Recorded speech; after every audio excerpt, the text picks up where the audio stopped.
قوة إلا بالله العلي العظيم. بسم الله الرحمن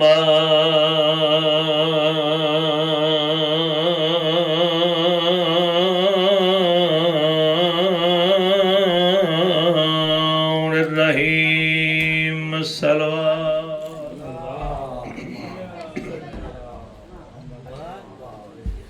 الحمد لله رب العالمين والعاقبة لأهل التقوى واليقين. الحمد لله الذي جعلنا من المتمسكين بولاية أمير المؤمنين. الصلوات.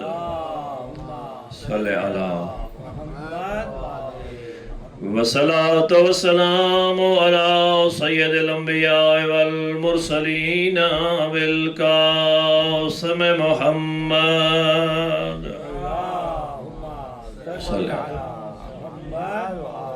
وآله الطيبين الطاهرين المعصومين المكرمين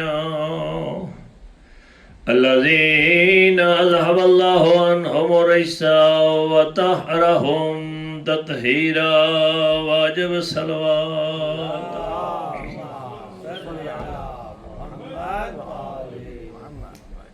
انتہائی قابل عزت و احترام سامعین، چونکہ اتفاق اس طرح ہوا ہے اشرا محرم میں کچھ ٹائم دا مسائل ہوندے ہیں، کچھ ساری کوتاہیاں آکھ لو. جڑا ٹائم ہے میں چاہنا بھی میں تھان اس شہزادے دی مصیبت دو چار جملے سناواں جڑا مان نہ سڑ سکدا. عجیب مقدر ہے سینٹ رباب دی اولاد دا. سارے تو چھوٹی اولاد بھی میری سینٹ رباب دی ہے، سب تو زیادہ دکھ بھی میری سینٹ رباب دی اولاد نو ہے.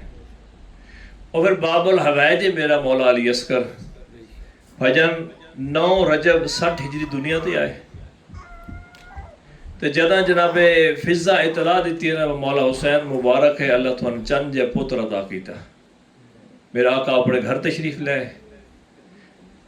میرے آقا نے علی اصغر نو ان ہتھاں تے چایا نہ چاہ کے عباس تو وے کدن عباس تیاری شروع کر فوج پوری ہو گئی.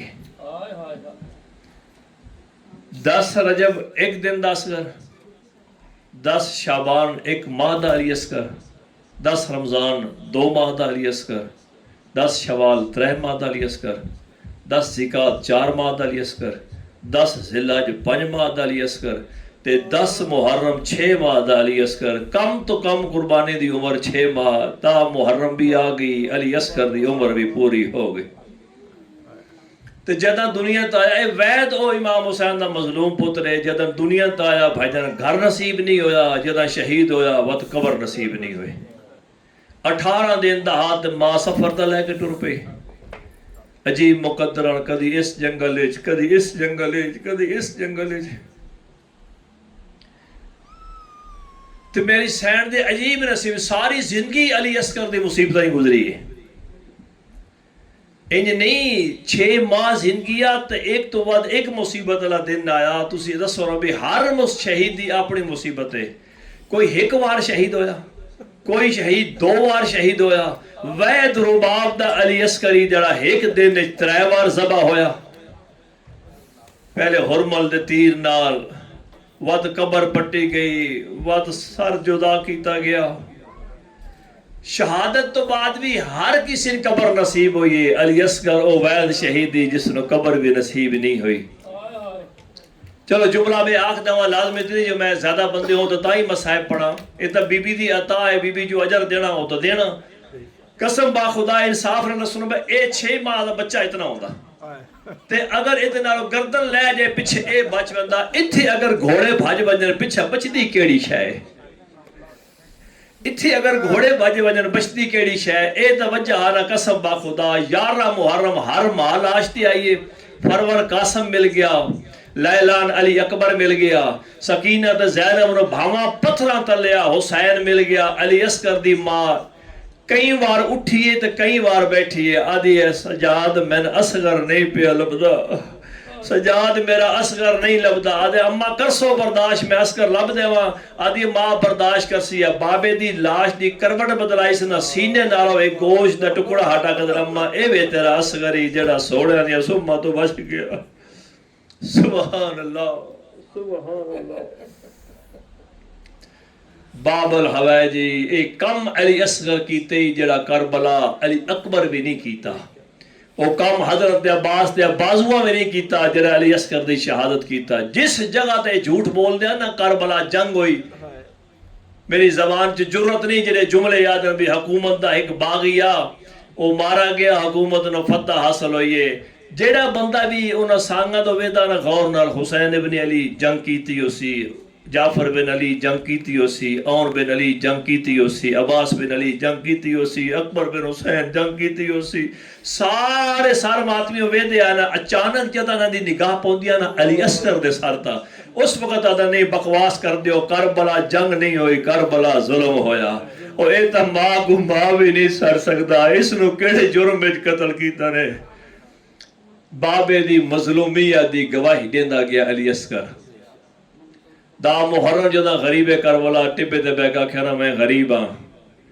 میرے اللہ میں غریب ہاں فضہ دارتے آگا کہ حسین ایک بار خیمے آتن آلیہ صدیہ میرے مولا واپس خیام میں چاہیں فرمایا میں نہیں سڑی اصغر دی ماں صدیہ خیر تے فرمایا مولا جس ٹائم دا غربت دا استغاثہ دیتے نے نا اصغر پینگے چ نہیں سمجھا زمین دی زینت بڑھتا ہے ارکان دے بہار اپنا سر بلند کرتا ہے معلوم انج ہوتا ہے جی میں آدھا پہ وہ میرے جینیاں غریب تن صدا ربا میں تیرے اصغر نو اکبر ملا کے نہ ہوں ہاں مولا امانت تھوڑی ہے حسین فرمایا تیار کرو میں تھوڑے اصغر نو پانی پلا کے لے ہونا خشک والا تما کنگی دیتی ہے اصغر دی کمر نال ایک چھوٹا جیا رومال بدس 2 قمیض ماں پوائن بات فرمایا زینب سکینہ بیٹا ذرا پھوپھی زینب نو تو بلا کے لے آؤ علی دیاں طرح دھیاں آئیں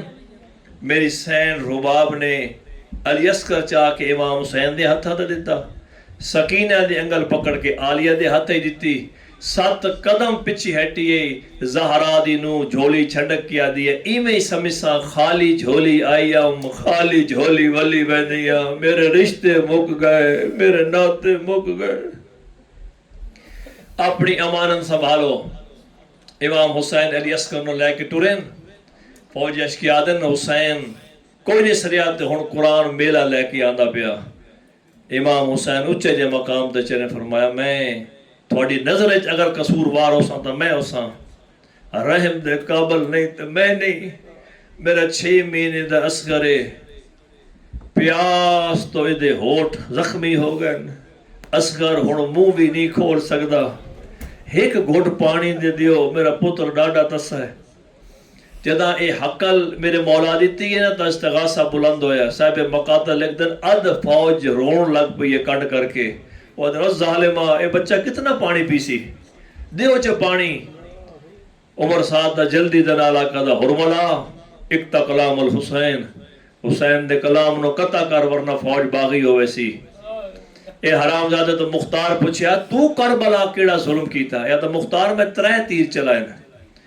آدھا تو کیڑے تیر چلایا تھا ایک تیر میں اس وقت چلایا جدا عباس مشک تسمہ دا موج پایا میں مشک دا نشانہ لے کے تیر ماریا تیر مشک نہ لگا جوان دی سجی آنکھیں چ لگا آدھا دوجا تیر میں اس وقت چلایا جدا ایک شامی حسین مظلوم دی پیشانی تے پتھر ماریا نا تے حسین اپنی عبا اٹھا کے زخم پہ صاف کردہ میں حسین دی چھاتی 3 پلہ تیر مارا ایڈا ظالم تیرا حسین دا تیر پشت آلے پاسے غریب دعا ہتھا نال کدیا سبحان اللہ سبحان اللہ آدھا تیسرا تیر آدھا اس وقت جدا عمر ساتھ دا منا کیا کوئی تیر ہی تے چلا میری جتی ہوئی جنگ بھی ہر دیئے آدھا وہ کونا فرمایا حسین دا ششمایا علی اصغر ظالمہ ہر شہیدی میں ویکھیا میں پلے اطلاع ملی ہے جدہ 18 سال دا مارا وہ بھی چھانتے بیٹھی ہے جس دا 13 سال دا مارا وہ بھی چھاں تے بیٹھی ہے، جس دا 32 سال دا مویا وہ بھی چھاں تے بیٹھی ہے۔ او ظالم دا پتر کس رنگ ہی تو تیر ماریا رباب دے اسکر نو، اجے تک اسکر دی ماں دھوپ تے بیٹھی ہے۔ اور ملا مختار دے پاسے وے کہتا ہے مختار اجے او ماں جیندی ہے؟ آدھا جیندی ہے، دھوپاں تا ودی زندگی گزار دی ہے۔ یادا میں تیر چاہ کے آیا، اس تیر مارن دا ارادہ کیتا، تیر ڈٹھا۔ اس دوبارہ تیر کمانت پایا، تیر مارن دا ارادہ کیتا، تیر ڈٹھا۔ عمر صاحب پیر دی ٹھوکر مار کے دو ظالمہ 3000 تیر انداز دا استاد ہے، بچے کو تیر نہیں مار سکتا۔ یادا ظالم بچے نہ آن لڑایا نے، اس سامنے دیکھنا جڑی بھاری کناتے رب جانے مائس یا بھینس۔ جدہ میں تیر نو چھکی دینا ہولے ہولے دیئے اپنا تیر ہی ویک، ساڑھا صغیر ہی ویک، میرے بیرے دی رونق نہ مکا۔ سبحان اللہ سبحان اللہ۔ تیر نو چھکی دیتیس، ماں دا وینے اصغر میں پہلی ماں ہاں جس نو پیو جہیز تیر کمان دیتا، میرا بچڑا میں ویدی پیاں تیرے انداز نالے تیر پیا میرے ذاتے کو نہ لگ سی، میرے سردار شبیر نہ لگ سی۔ اصغر آیا تیرے حصے دا تیر میرے حسین نہ لگا، میں ماں نہ بڑسا۔ او میرا بچڑا سار بلند کر اپنے حصے دا تیر آپ لے۔ اصغر ایڈا سمجھدارا سار بلند کی تس، علماء پڑھتے ہوں دیان اصغر دا تیر اتنا وزنیا، اگر حسین مضبوطی نال اصغر نو پکڑا نہ ہوندہ، اگر مضبوطی نال پکڑا نہ ہوندہ، جن تے تیر ونجیا حسین دا بچڑا نال ونجیا۔ علماء اصغر دی موت نو مچھی دی موت نو تشبیہ دیندے، مچھی جدا پانی تو باہر آوے پہلے تڑپ دیئے، جدا تڑپن دی طاقت موک ویندی ہے، ود سجے کروڑ کھبے کروڑ بدل دیئے، جدا اے طاقت بھی موک ویندی ہے، ود کئی ویلے موک کھولیں دیئے، کئی ویلے بند کریں دیئے۔ او ماتو محب علی شاہ پردے ہوں دیان اصغر دی چوتھی حالت ہوئی ہے، ہون منہ بند ہویا تو کھول نہیں سکیا۔ اللہ گوانے حسین دو چہرے دو دے دے، تائیت میں پیدا ہوندی اوکھی ماں، تو نادانا دی دیڑے بول نہ جاڑن بولی، او تور تو دے دینا ہائے ماں دو جدا جیند رہے وین دیئے گولی۔ اللہ گوانے ماتمی اصغر پیو دا ڈٹا ہے حسین ادھر اصغر او غریب مظلوم ہے، جے بابر سب تو زیادہ تکلیف دیتی ہے۔ آدھر میں غادی دے بازو قلم ہوئے لیکن میں قلم ہوندے نہیں ڈٹھے، اکبر نو برچھی لگی ہے پر میں لگ دی نہیں ڈٹھی۔ اصغر او غریب ہے میں تیر آنا بھی ڈٹھا، اصغر دے گلے تے لگنا بھی ڈٹھا۔ اللہ گوانے آنا میں غریب میرے بچڑے مارے گئے۔ اللہ لعنت اللہ علیہ قوم۔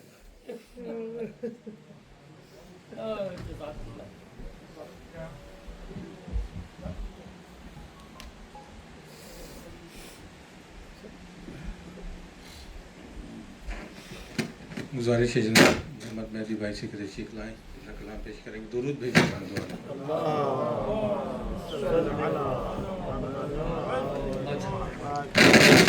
آج شب عاشور ہے اور بہت غم کا دن ہے، بس کچھ مرثیے ہیں جناب شہزادہ علی اکبر علیہ السلام کے لیے، جس کے بعد شہادت کے بعد امام حسین علیہ السلام نے فرمایا تھا کہ خاک ہے ایسی زندگی پہ جس میں علی اکبر جیسا بیٹا نہ ہو۔ جاتا ہے یہ دغا کی طرح آسمان پر، جاتا ہے یہ دعا کی طرح آسمان پر، ارے راکب کو دیکھنا ہے جو مڑ مڑ کے بار بار، لگتا ہے کہہ رہا ہے اکبر سے راہوار، اے شکل مصطفیٰ تیری صورت پہ میں نثار، معلوم ہے یہ بہن تیرا کرتی ہے انتظار، رکھ لوں گا نوجوان تیرے وعدے کا پاس میں، تو جو کہے تو لے چلوں صغرا کے پاس میں۔ یہ سن کے منہ پھیر لیا سوئے وطن کہا پیاری بہن نثار تیرا بھائی ہو گیا شرمندہ تجھ سے پسر شہ کربلا ہوا وعدہ کیا تھا تجھ سے لینے کو آؤں گا ارے تقدیر نے نہ اب ہماری رسائی کی صغرا معاف کرنا خطا اپنے بھائی کی اب لوٹ کے وطن نہ آئیں گے اے بہن اس دشت نینوا کو بسائیں گے اے بہن پانی بھی مرگ وقت نہ پائیں گے اے بہن دنیا سے آج پیاسے ہی جائیں گے اے بہن یہ جانتا ہوں کہ کر گریہ زاری کرو گی تم یہ جانتا ہوں گریہ زاری کرو گی تم اگر اکبر سے مل نہ سکو گی دوبارہ تم اے کاش دن دکھاتی یہ تقدیر ایک بار ارے تبدیل ہوتی وقت کی تحریر ایک بار ارے ہو جاتا شاد یہ کام دلگیر ایک بار بس دیکھ لیتا میں تجھے ہمشیر ایک بار مل لیتا ایک بار جو تجھ نیم جان سے پھر دم میرا نکلتا بڑے اطمینان سے گزری ہو مشکلات سے معلوم ہے مجھے ارے لپٹی ہو میری ذات سے معلوم ہے مجھے بیزار و حیات سے معلوم ہے مجھے ارے سوئی نہیں اور رات سے معلوم ہے مجھے سن لی اذان تو نے مدینے میں اے بہن بھائی نہ سن سکا تیری آواز کو بہن اہل حرم جو آئے مدینے میں لوٹ کر یہ جانتا ہوں ڈھونڈے گی مجھ کو تیری نظر یاد آئے گی جب پاؤ گی جب میری شہادت کی تم خبر کربلا کرنا مدینے سے تم سفر قرآن پڑھنا تم غریب و دیار پہ صغرا ضرور آنا ہمارے مزار پہ صغرا ضرور آنا ہمارے مزار پر صلوات پڑھے گا محمد علیہ جو اکبر نے جو گھر موت کا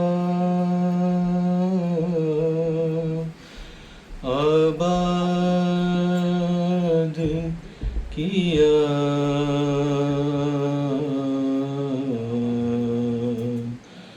اکبر نے جو گھر موت کا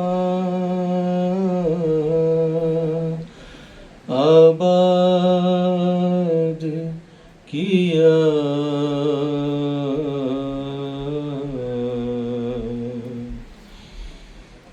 صغرا کو دم نزا بہت یاد کیا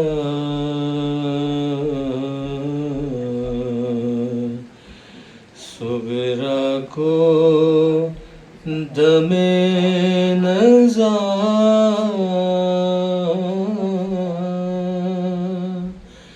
بہت یاد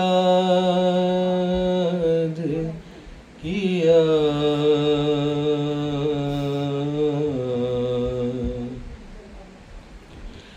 ہاتھوں سے جگر تھام کے کہتے تھے حسین بیٹا علی اکبر ہمیں برباد کیا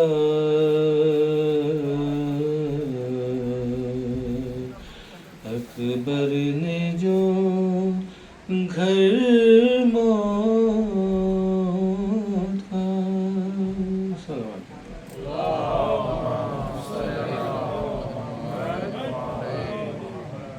سورہ فاتحہ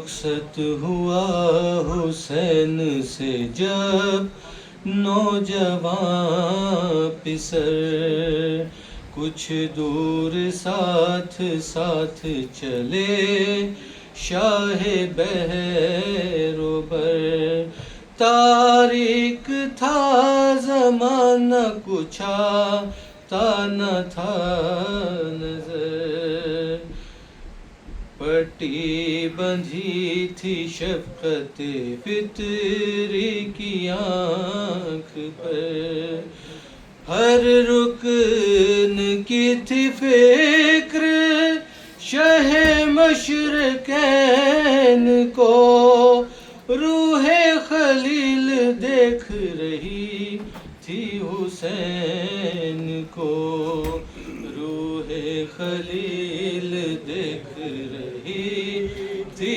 حسین کو، لڑتا رہا جو لڑتا رہا جوان پسر، دیکھتے رہے تنہا پہ سینکڑوں کی نظر، دیکھتے رہے باران تیغ و تیر و تبر، دیکھتے رہے دل تھر تھرا رہا تھا مگر دیکھتے رہے، اکبر پہ وار پڑتے تھے جب فوج شام کے، رہ جاتے تھے حسین کلیجے کو تھام کے، رہ جاتے تھے حسین کلیجے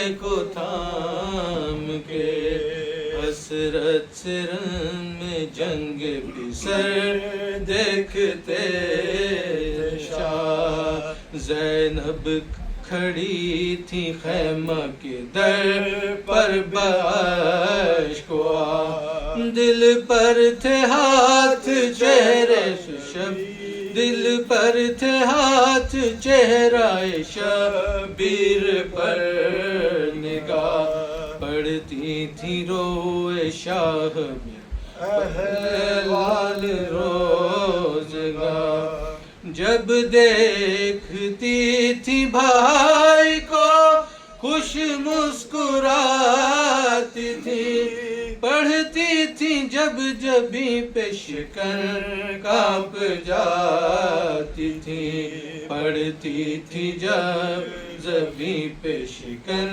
کانپ جاتی تھی، ہاتھوں سے دل کو تھام کے رن کی طرف چلی، جاتے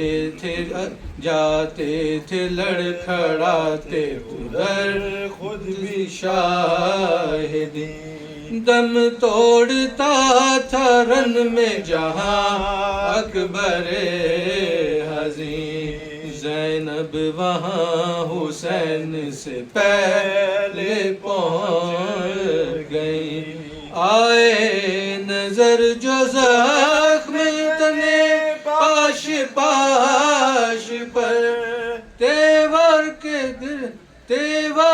کے تھے پڑی علی اکبر کی لاش پر، تیوار کر کے گر پڑی علی اکبر کی لاش پر، خیمے میں لاش آئی تو محشر بپا، لیلا نے بس اتنا کہا کہہ سکیں آقا یہ کیا ہوا، لیلا بس اتنا کہہ سکیں آقا یہ کیا ہوا، آپ غش میں چونک پڑے جوش آ گیا، دیکھی جو لاش ہو گئے پھر غش میں مبتلا، مڑ کر نظر مریض پہ ڈالی حسین نے،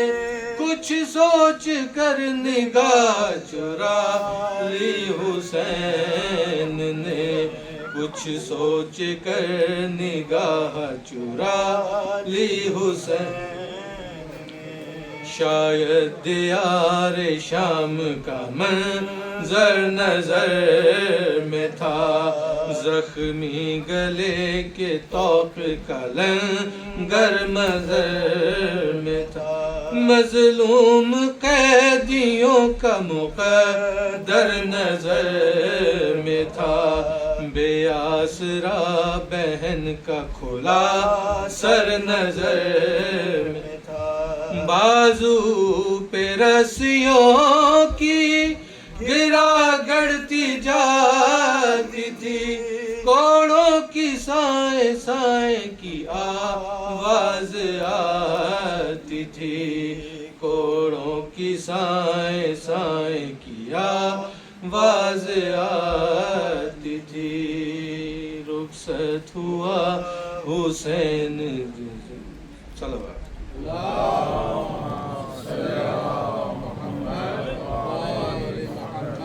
گزارش ہے جناب قبلہ مولانا حسن رضا کومیلی صاحب سے کہ ممبر پہ تشریف لائیں اور آج کے مجلس سے اپنا خطاب فرمائیں، ایک درود بھیجیں محمد والا۔ فاتحہ بنظر شہدائے کربلا۔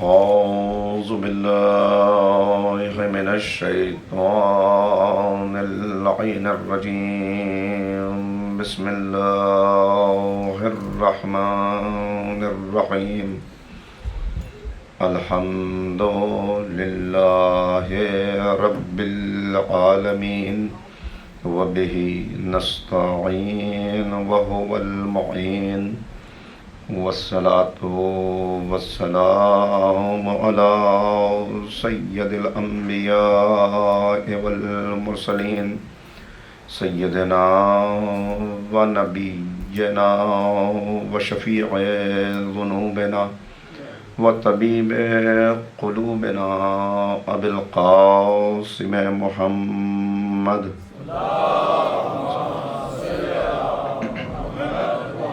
آلہ الطیبین الطاہرین المعصومین المظلومین المنتخبین المنتجبین، اما بعد فقد قال اللہ تبارک و تعالی فی کتابہ المجید وفرقانہ الرشید وقولہ الحق، بسم اللہ الرحمن الرحیم، قل ان کنتم تحبون اللہ فاتبعونی یحببکم اللہ، صدق اللہ العلی العظیم۔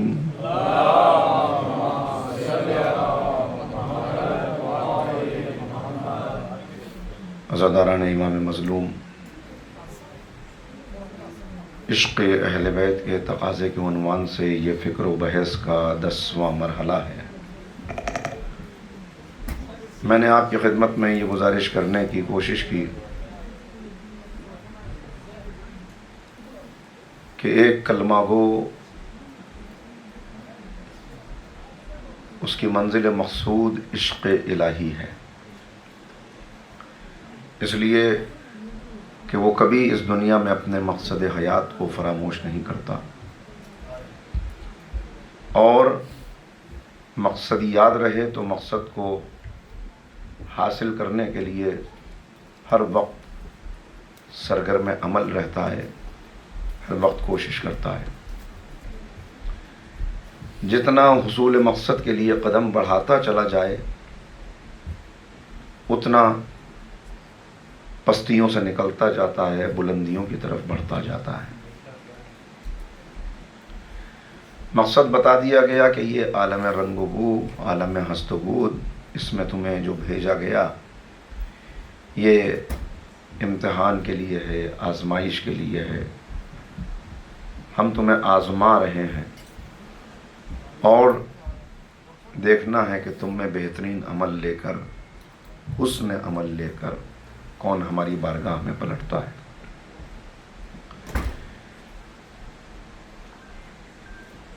عشق وہ طاقت ہے جو پرواز عطا کرتی ہے، عشق وہ قوت ہے جو حوصلہ بخشتی ہے، اور یہ قوت حاصل نہیں ہو سکتی جب تک معشوق کی معرفت نہ ہو۔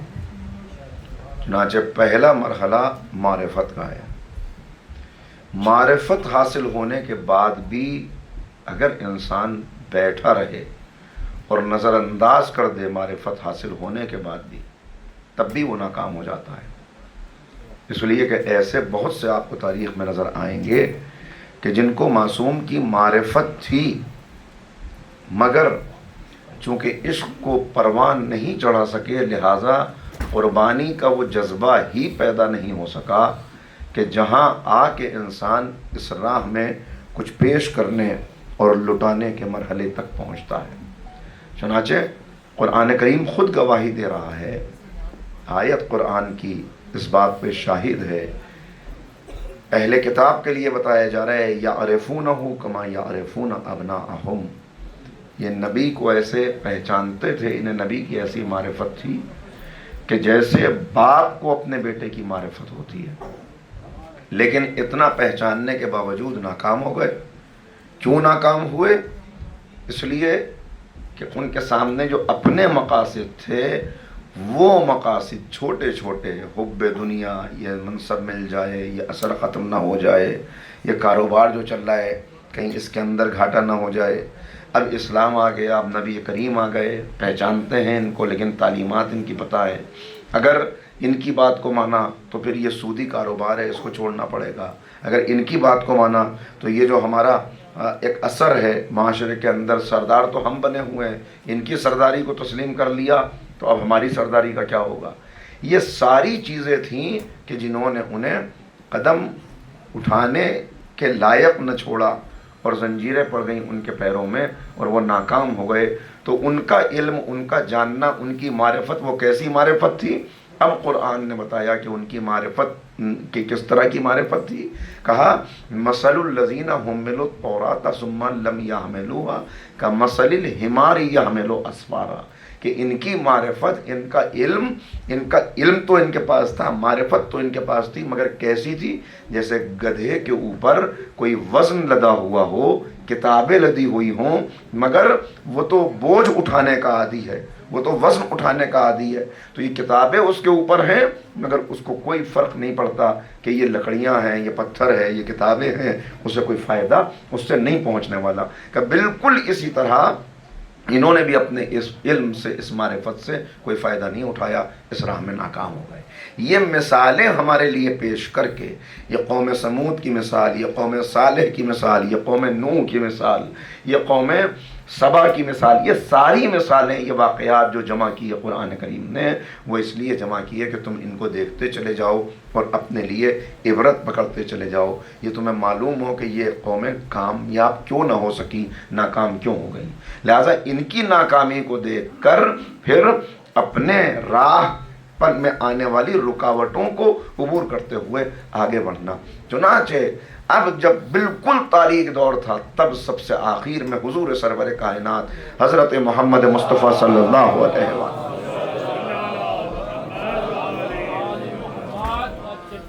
پیغمبر اکرم کو بھیجا اور بتا دیا گیا کہ کامیابی کی راہ جو میں نے آپ کی خدمت میں عرض کی وہ اتباع ہے اس پیغمبر کا، اور اتباع کے مراحل بھی بتا دیے گئے کہ اتباع کے مراحل کیا ہیں، کیسے تم نبی کا اتباع کرو کہ تم کامیاب ہو جاؤ، کیسا اتباع کرو گے۔ تو اب اس اتباع کے مراحل بتائے گئے۔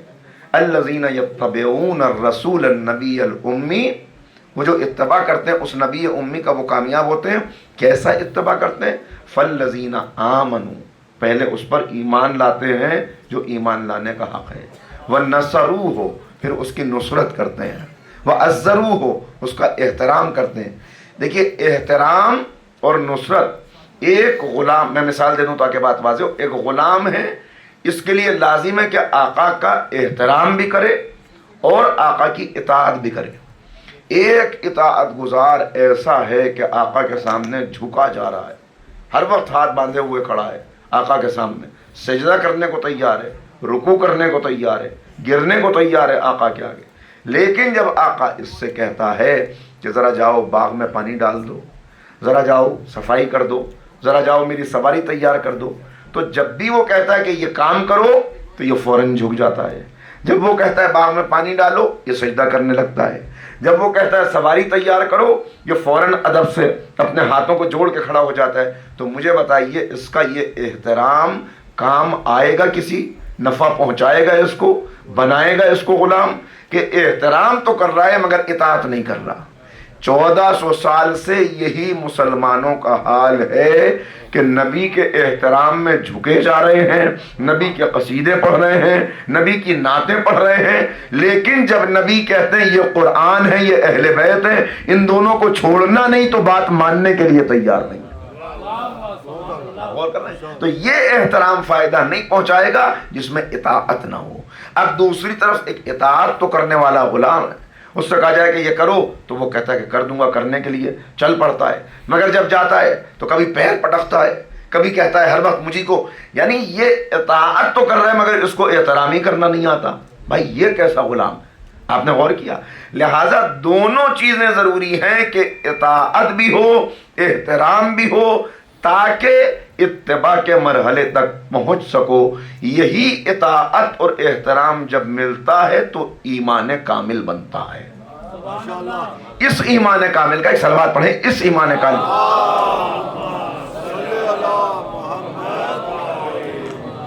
اسی ایمان کامل کا تقاضا ہے. اور یہ ایمان کامل آزمایا جائے گا، امتحان اور آزمائش سے گزرو گے تب پتہ چلے گا کہ واقعاً دعویٰ کرنے والے کتنے اور اس دعوے پر سچے اترنے والے کتنے ہیں. چنانچہ بعد پیغمبر اگر آپ دیکھتے چلے جائیں تو 11 ہجری میں پیغمبر اس دنیا سے گئے، اور اس 23 سال کی تبلیغی زندگی میں 40 سال خاموش زندگی کہ جس میں نبی نے اپنے اخلاق، اپنے کردار، اپنے عمل اور بہترین اخلاق کے ذریعے سے لوگوں کو اپنی طرف متوجہ کیا. لوگ ماننے لگے اس بات کو کہ یقیناً اس معاشرے کے اندر جہاں سب برے ہیں کہ بروں میں اچھا کون ہے، جھوٹوں میں سچا کون ہے، یہ خیانت کرنے والوں میں امین کون ہے. امین اور آپ کو صادق کے القاب سے نوازتے تھے. یہ 40 سال کی زندگی، پھر 23 سال کی زندگی کہ اس 23 سال کی زندگی میں نبی کریم کی حیات طیبہ کا ایک ایک لمحہ پیغام خدا دنیا میں عام ہو جائے، سارا دین ساری دنیا میں پہنچ جائے. اس کے لیے نبی کریم کی کوشش. اور اب نبی کی واپسی کا وقت آ گیا اور پیغمبر کو معلوم ہے اب مجھے واپس اپنے معبود کی بارگاہ میں پلٹ جانا ہے. تو اب نبی کریم انتظام کر کے جا رہے ہیں کہ دیکھو میرے بعد راستہ طویل ہے، اس لیے کہ اب کوئی نبی آنے والا نہیں ہے. نبی نہیں آئے گا لیکن تم کو ہدایت کی ضرورت رہے گی، اس لیے کہ نسلاً بعد نسل کلمہ پڑھنے والے رہیں گے، قوم رہے گی، بندے رہیں گے. تو جب تک بندے ہیں تب تک ہدایت کی ضرورت ہے. اب نبی میرے بعد نہیں آئے گا، میں تم کو وہ راستہ بتائے جاتا ہوں کہ جو میرے بعد تمہیں ہدایت سے الگ نہ ہونے دے. انی تارکن فیکم الثقلین کتاب اللہ و اطرتی اہل بیتی. دیکھو میرے بعد جو تمہیں گمراہی سے بچائیں گے وہ یہ ثقلین ہیں، ان میں ایک قرآن ہے، ایک میرے اہل بیت ہیں. ان سے وابستہ رہنا تاکہ تم واقعاً کامیاب ہو سکو. 11 ہجری میں یہ پیغام دے کے نبی کریم چلے گئے. لیکن آہستہ آہستہ جب آزمائشیں بڑھیں اور اب جب واقعی اسلام نے سوال کیا کہ بتاؤ اس راہ میں کیا قربان کر سکتے ہو، دعوے تو بہت ہیں، باتیں تو بڑی ہیں، بتاؤ اسلام کی راہ میں دے کیا سکتے ہو؟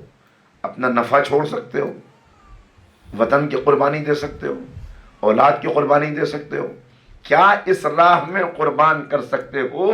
جب یہ سوال کیا تب پتہ چلا کہ کلمہ پڑھنے والے کتنے تھے اور واقعاً اسلام کی راہ میں قربانی دینے والے کتنے تھے.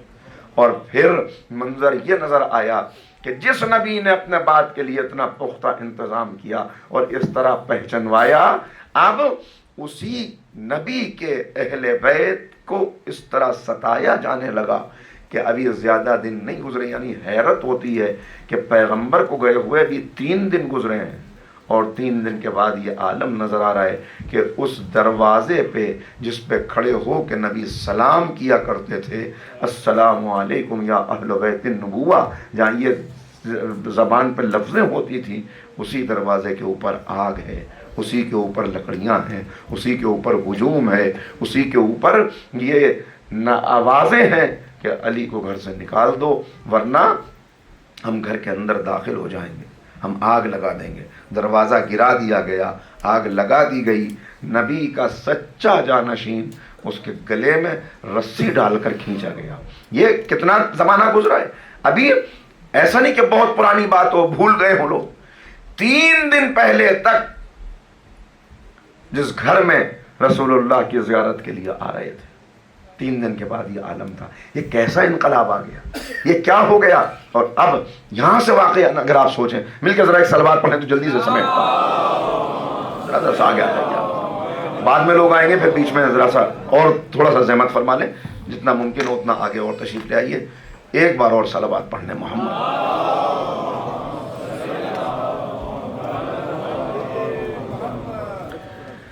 تو 11 ہجری میں پیغمبر دنیا سے گئے اور اگلے 50 سال کے اندر ایسا انقلاب آیا کہ اب اس 50 سال میں کیا کیا دیکھ لیا زمانے نے، اگر اسے یاد رکھا جائے تو آپ کے سامنے سارے چہرے کھل کے آ جائیں گے، سارے حقائق واضح ہو جائیں گے اور ساری باتیں بالکل واضح ہوتی چلی جائیں گی کہ آخر انسان ناکام کب ہوتا ہے، پھسلتا کب ہے، گرتا کب ہے. 11 ہجری میں پیغمبر گئے ہیں، 61 ہجری میں کربلا ہے، اور ان 50 برسوں کے اندر کیا کچھ ہوا. وہ نبی کا جانشین، اب میں نے جو عرض کر دیا کہ بار بار نبی فرما رہے ہیں کہ اس کی محبت میری محبت ہے، اس کی نصرت میری نصرت ہے، اس کی دوستی میری دوستی ہے. 1-2 مرتبہ نہیں، کتنی مرتبہ پیغمبر نے بتایا. لیکن اب اس کے بعد ہمیں نظر کیا آتا ہے؟ اگر تاریخ کا جائزہ لیں تو آپ کو نظر یہ آئے گا کہ ایک دن مولا جب اپنے گھر سے نکلے، رسول کو گئے ہوئے تقریباً ابھی 25 سال بھی پورے نہیں ہوئے، ابھی 25 سال بھی نبی کو گئے ہوئے اس دنیا سے نہیں ہوئے ہیں، تو مولا اپنے گھر سے نکلتے ہیں اور 2 لوگ کھڑے ہوئے جوان آپس میں باتیں کر رہے ہیں.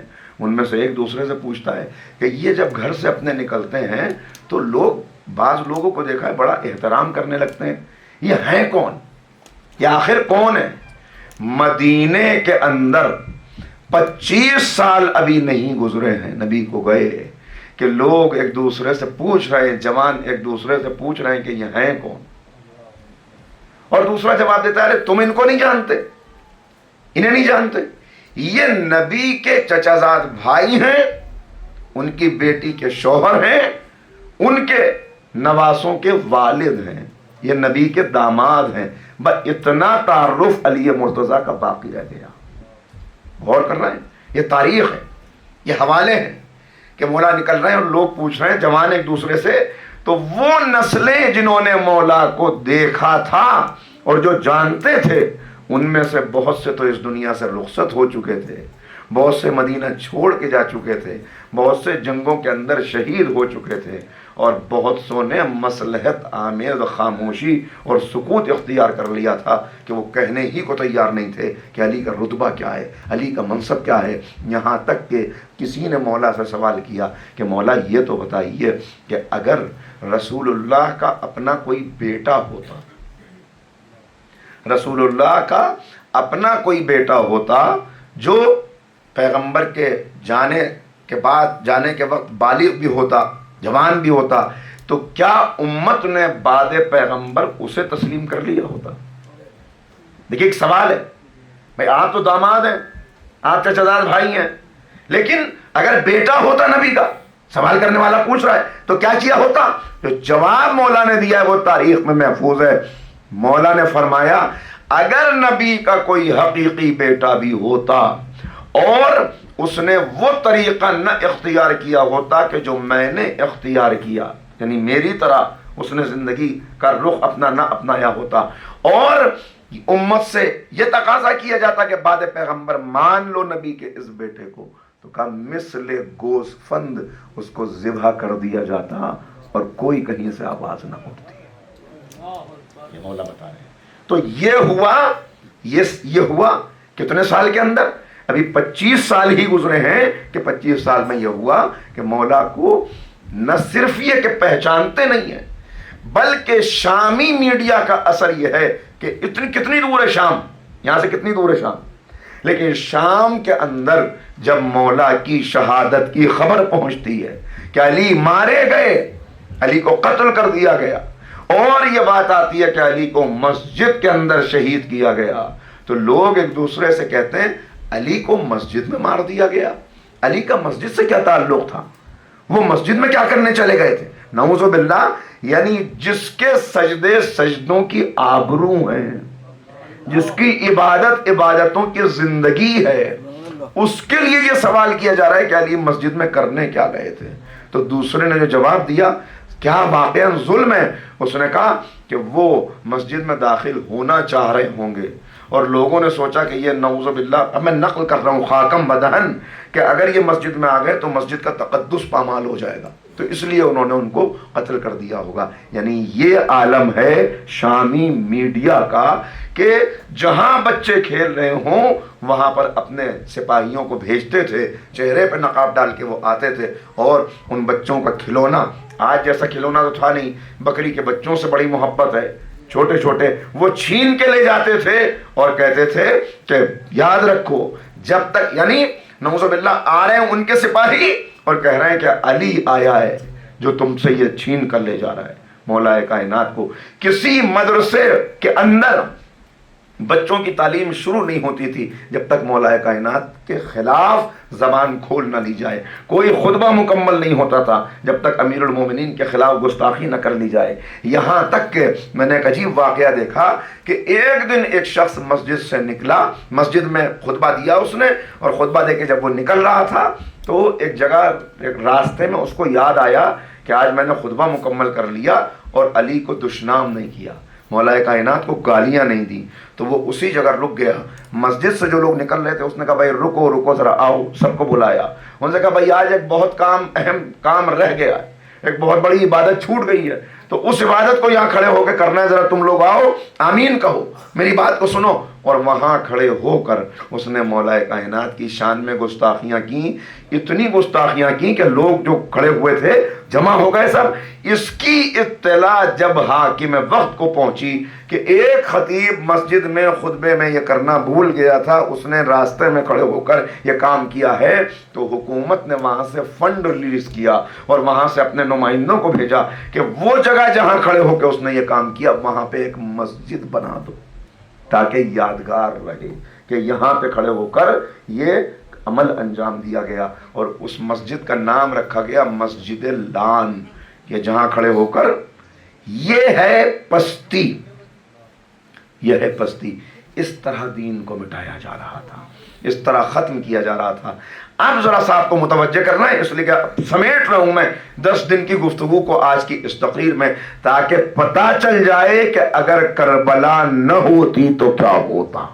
ایک صلوات مل کے پڑھیے محمد والے.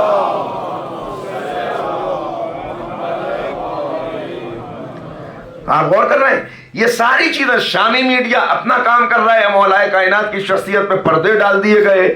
وہ ساری باتیں جو ظالم حکومت کر رہی ہے ان سب کو منسوب کر دیا گیا مولا کائنات کی طرف. بچے جوان ہو گئے، نسلیں جوان ہو گئیں، اور یہ کوشش کی جا رہی کسی بھی طرح سے ان کو حقیقت پتہ چلنے نہ پائے، یہ علی کو پہچاننے نہ پائیں. اور اگر مولا کائنات کو انہوں نے پہچان لیا، جانتے ہیں اگر پہچان لیا تو پھر یہ سوال ہوگا کہ جب یہ اتنی عظمت کے حامل ہیں تو تم کو حاکم بننے کا حق کیا ہے، تمہیں حکومت کرنے کا کیا حق ہے.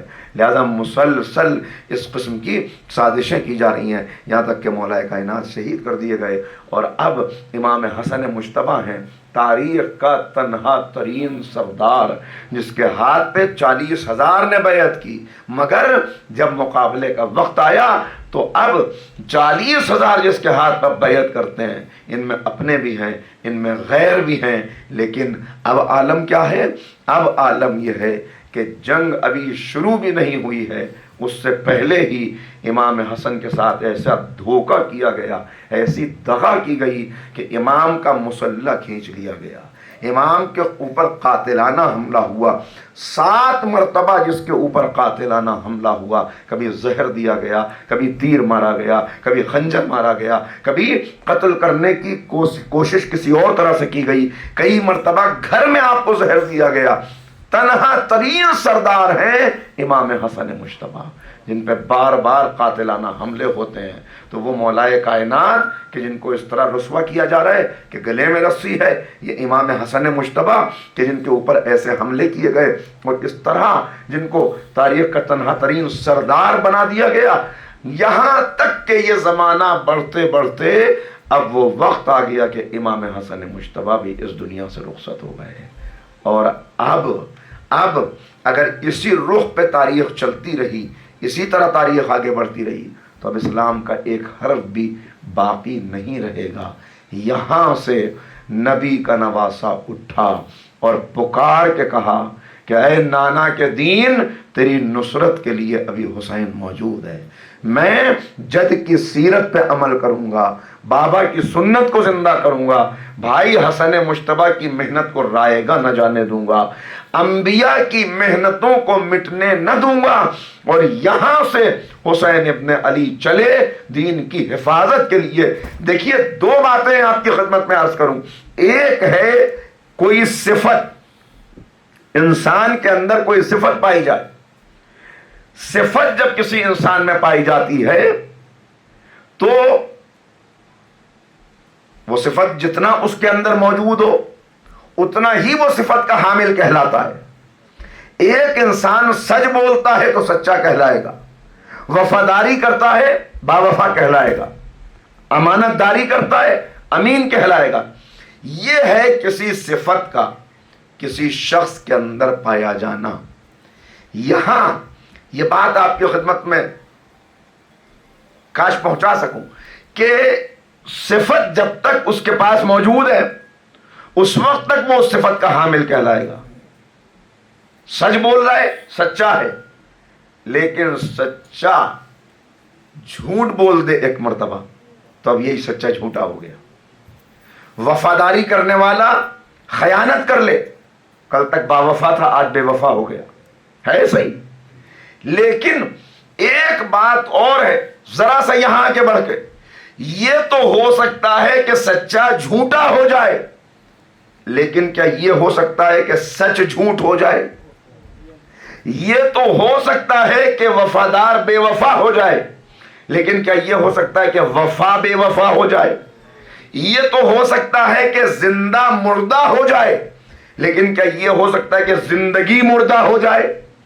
تو کبھی کبھی صفت کسی کی شخصیت میں، کسی کی ذات میں اتنا رس بس جاتی ہے کہ اب یہ اس صفت کا حامل نہیں رہتا، بلکہ یہ خود عین صفت بن جاتا ہے، عین صفت بن جاتا ہے۔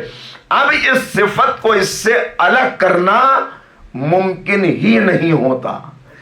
زندہ ہونا اور ہے، زندگی ہونا اور ہے، مومن ہونا اور ہے، ایمان ہونا اور ہے۔ اب بات میری پہنچ رہی ہے؟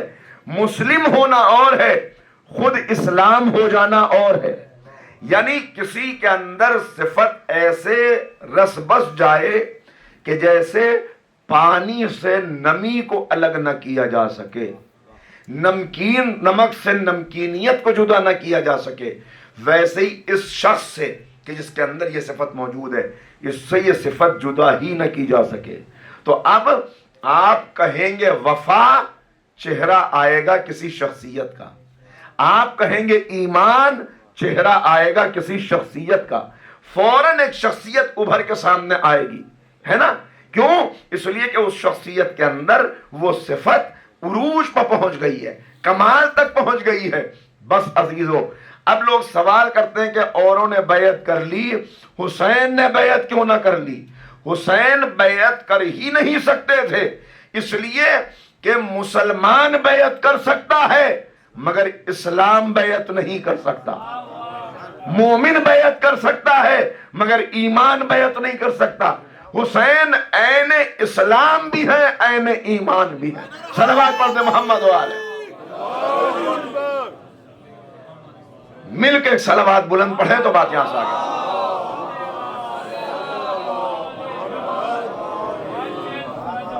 چنانچہ اب یہاں سے نبی کا نواسہ نکلا 11 ہجری میں پیغمبر کی رخصت، 61 ہجری میں کربلا، 59 ہجری میں میدان منی کے اندر امام حسین کا خطبہ. پوری تاریخ جو میں نے اب تک آپ کی خدمت میں بیان کی، یہ امام بیان کر رہے ہیں. منی کے میدان میں واقع کربلا کی تمہید قرار پا رہی ہے. سب کو جمع کرتے ہیں، سب کو نہیں بلکہ خاص افراد کو. 1000 کا مجمع تھا.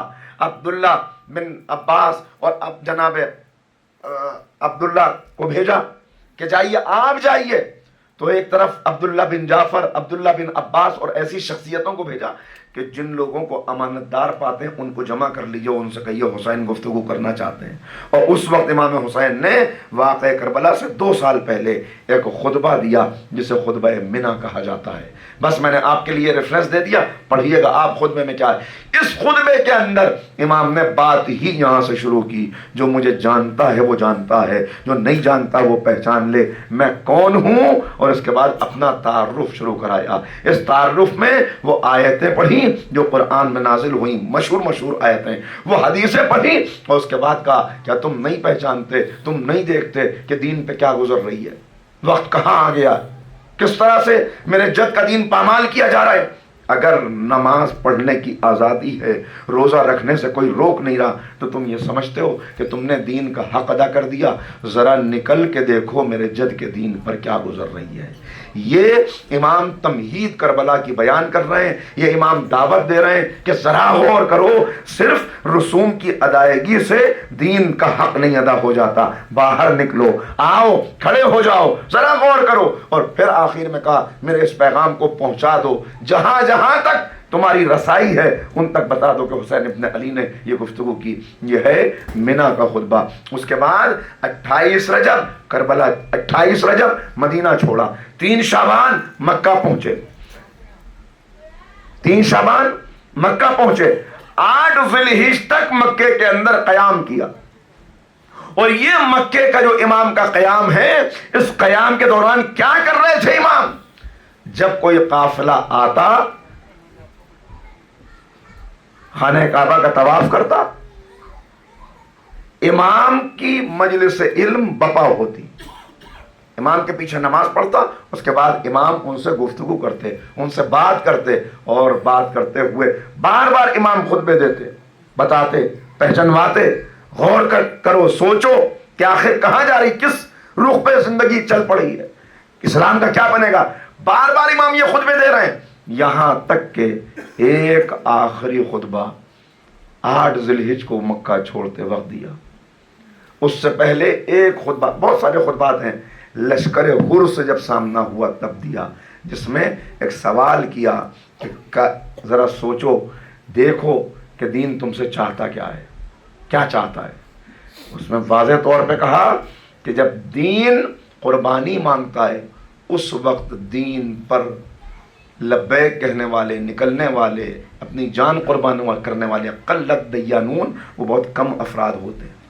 اور پھر اب ایک خطبہ دیا 8 ذی الحجہ کو، جس میں اتنا کہا کہ موت اولاد آدم کے لیے ایسی ہے کہ جو یقینی ہے، جو آنی ہے، اور ہمارے نزدیک موت ایسی ہے جیسے ایک جوان لڑکی کے لیے گلے کا ہار ہوتا ہے. جیسے ایک جوان لڑکی کے لیے میں صاف دیکھ رہا ہوں کہ میرے قتل کی تیاریاں کی جا رہی ہیں. میں صاف دیکھ رہا ہوں کہ کربلا کے میدان میں، کہیں یہ کہ کربلا کا نام بھی لیا، لوگ ٹوٹے ہوئے ہیں اور میرے اعضاء و جوارح کو الگ کیا جا رہا ہے. جو میرے ساتھ آئے گا وہ کامیاب ہوگا. میں صبح انشاءاللہ روانہ ہو جاؤں گا. یہ دعوت تھی. یہ دعوت دے کے مدینے سے نکلے، بتا کے نکلے میں کیوں جا رہا ہوں. مکے سے نکلے، اعلان کر کے نکلے کہ وجہ کیا ہے جانے کی. بس ایک وجہ، لطلب الاصلاح فی امت جدی، امت جد کی اصلاح ہو جائے، یہ میرا مقصد ہے. اس کے لیے نکل رہا ہوں. اب ایک جملہ کہہ کے یہاں سے آگے بڑھ رہا ہوں. جب مدینے سے نکلنے لگے تو بہت سے لوگ آئے، آ کے روکا، اپنے بھی تھے غیر بھی تھے، نہ جائیے حسین. جب مکے سے نکلنے لگے بہت سے لوگ آئے، ان میں دھمکیاں بھی تھیں، اس میں بہت ساری باتیں وہ بھی تھیں کہ آپ نہ جائیں گے، اگر ادھر چلے جائیے، وہاں چلے جائیے. لیکن نبی کا نواسہ اعلان کرتا ہوا چلا. ذرا آپ بیدار ہو جائیں، ایک جملہ ایسا کہہ دوں، متوجہ اگر ہیں تو. نبی کا نواسہ اعلان کرتا ہوا چلا. کیا کہا آنے والوں نے؟ ڈرا رہے تھے، دھمکا رہے تھے، حسین نہ جائیے، اس راستے پہ نہ چلیے. کیوں نہ جائیے؟ اس لیے کہ آپ جس کے مقابلے پر جا رہے ہیں اس کے پاس بڑے بڑے نامور پہلوان ہیں، اس کے پاس بڑے بڑے قلعے ہیں، اس کے پاس بڑے بڑے سپہ سالار ہیں، وہ آپ کا مقابلہ آپ ان کا کر نہ سکیں گے. نبی کا نواسہ مکے کی گلیوں سے یہ اعلان کرتا ہوا چلا کہ ابھی تم نے حسین کو پہچانا ہی نہیں، تم کہہ رہے ہو نہ جائیے. جو باتیں وہ کہہ رہے تھے، نہ جائیے، یزید سے نہ ٹکرائیے، یزید طاقت کا بت ہے، یزید کے پاس بڑے بڑے پہلوان ہیں، یزید کے پاس بڑے بڑے قلعے ہیں. حسین یہ اعلان کرتے ہوئے چلے تم نے حسین کو پہچانا کہاں؟ اگر یزید طاقت کا بت ہے تو حسین بت شکن کا بیٹا ہے. اگر یزید کے پاس مضبوط قلعے ہیں تو حسین کی رگوں میں خیبر شکن کا لہو دوڑ رہا ہے.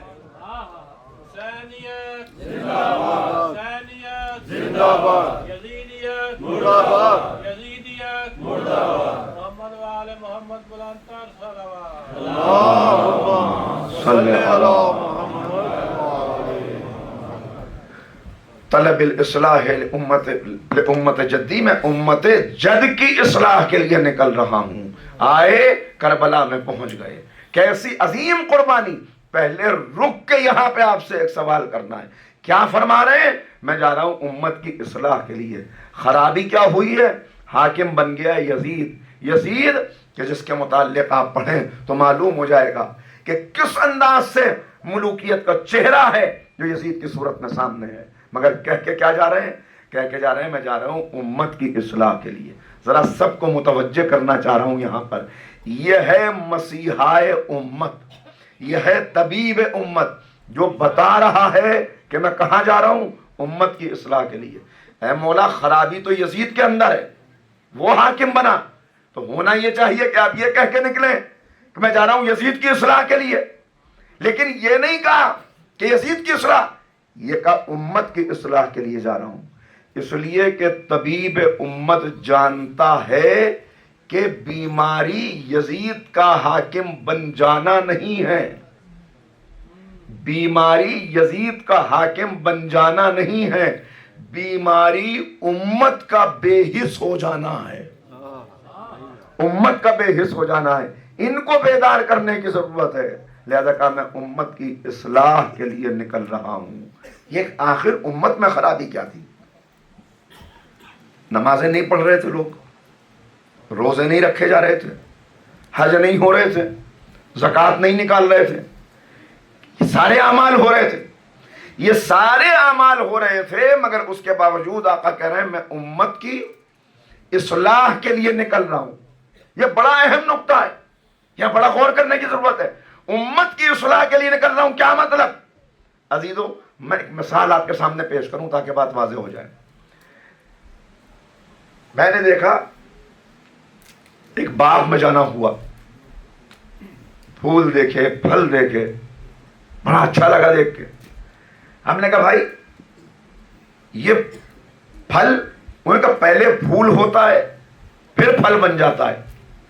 تو ہم نے کہا پھول پھل بنتا کیسے ہے؟ انہوں نے کہا پھول پھل اس وقت بنتا ہے کہ جب اس کو صحیح روشنی مل جائے، صحیح پانی مل جائے، صحیح ہوا مل جائے، صحیح ماحول مل جائے تو پھول پھل بن جاتا ہے.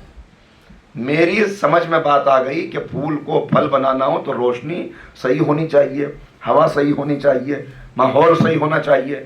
ہم نے کہا ہم بھی یہ عمل کریں گے. اچھا لگا ہمیں.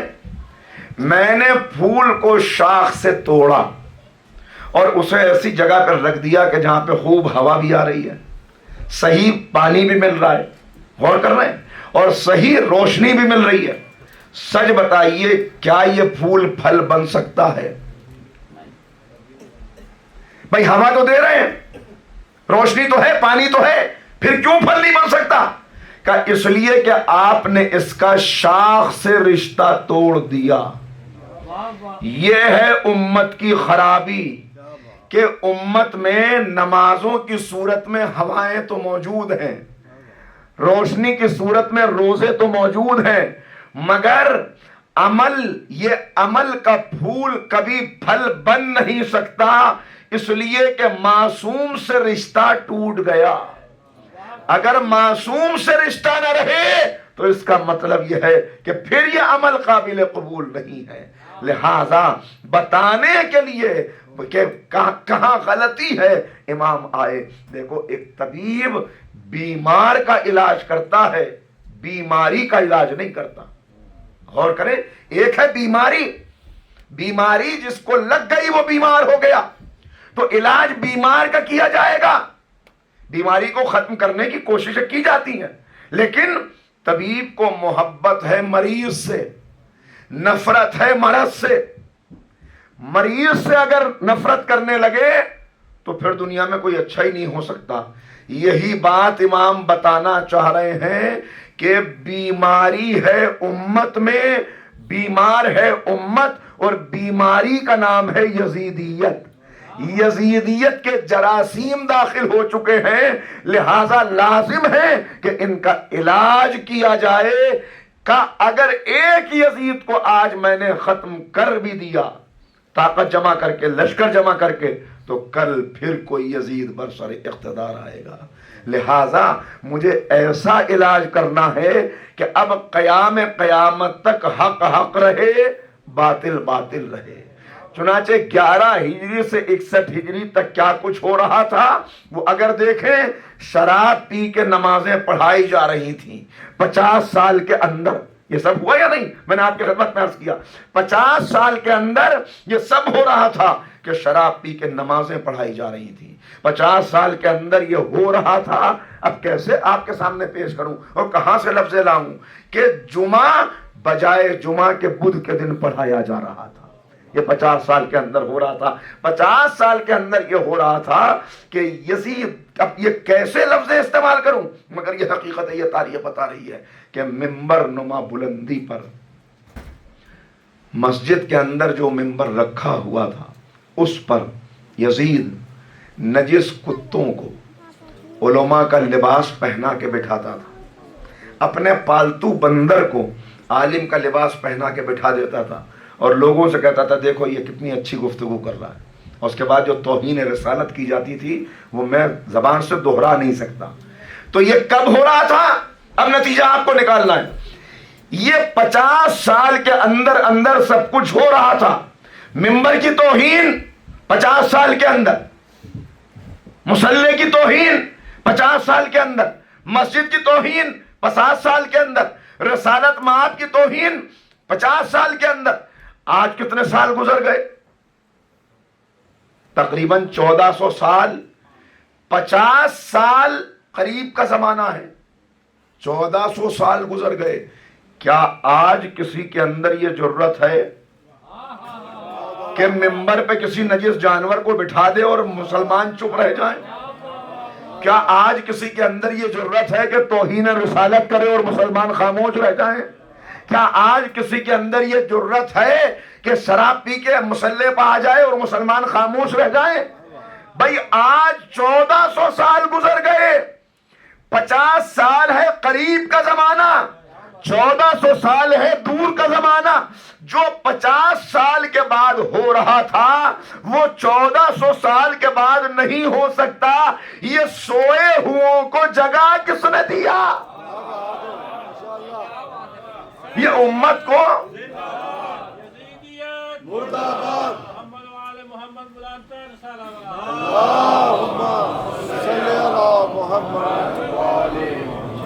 یہ سوئے ہوں کو جگا کس نے دیا؟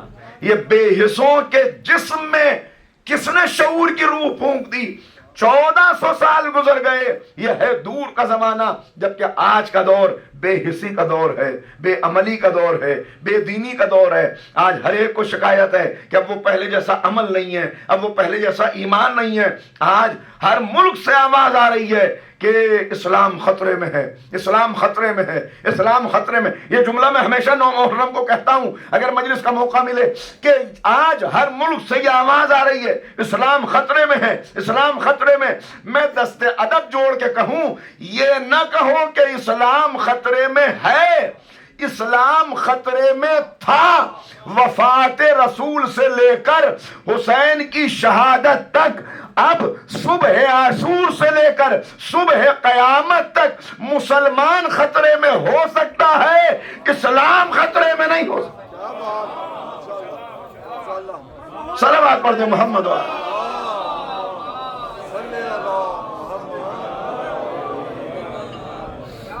اب اسلام خطرے میں نہیں ہو سکتا، اس لیے کہ کربلا میں آقا نے وہ عظیم قربانی پیش کر دی۔ آج لوگ کہتے ہیں کہ ذرا سوچئے تو صحیح، ذرا غور کیجئے حسین کو ملا کیا۔ نعوذ باللہ، بڑے طرح طرح کی باتیں ہوتی، کہنے لگے اگر ذرا سا آقا نے، نعوذ باللہ کیسے وہ لفظیں استعمال کروں، کہ ذرا سا اگر سیاسی شعور سے کام لیا ہوتا تو بہت کچھ بچا سکتے تھے، لیکن ذرا دیکھیے ملا کیا۔ سب کا خون تو خاک میں مل گیا، اکبر کا خون خاک میں مل گیا، اصغر کا لہو خاک میں مل گیا، عباس کا خون خاک میں مل گیا، حسین کو ملا کیا، حاصل کیا ہوا؟ سب کو بچا سکتے تھے اگر ذرا سا مصلحت سے کام لیتے۔ میں نے کہا آپ نے غور ہی نہیں کیا، آپ نے توجہ ہی نہیں کی کہ ملا کیا حسین کو۔ میں ایک مثال دیا کرتا ہوں یہاں آ کے، آپ متوجہ ہیں تو وہ مثال دے دوں۔ آپ نے ایک کسان کو کھیت میں کام کرتے ہوئے دیکھا ہے؟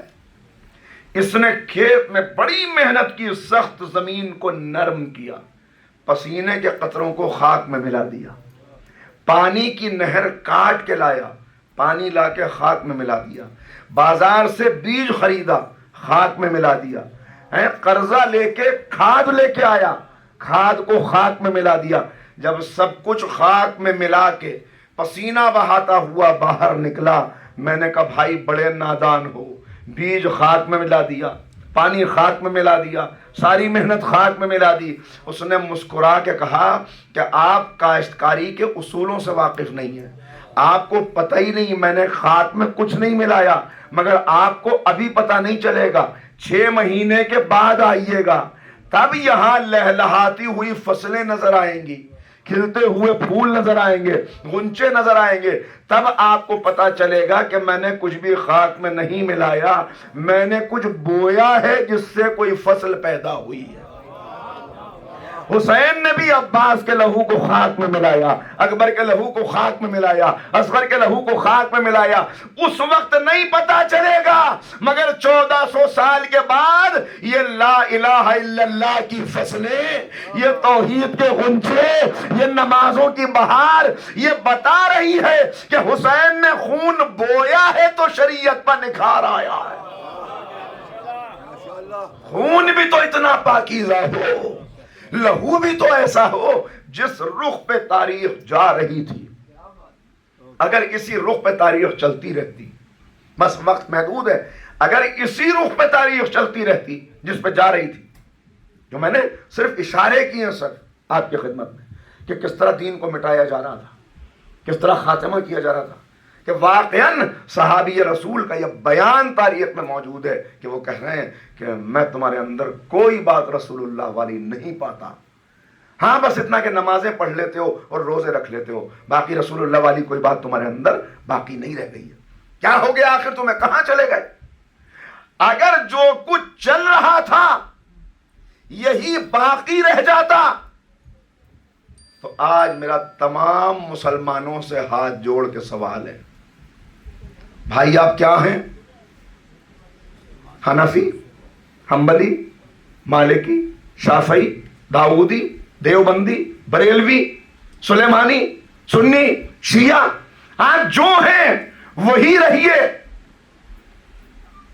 مگر بس اتنا بتا دیجئے کہ آپ کے پاس جو اسلام ہے وہ آپ نے کس سے لیا؟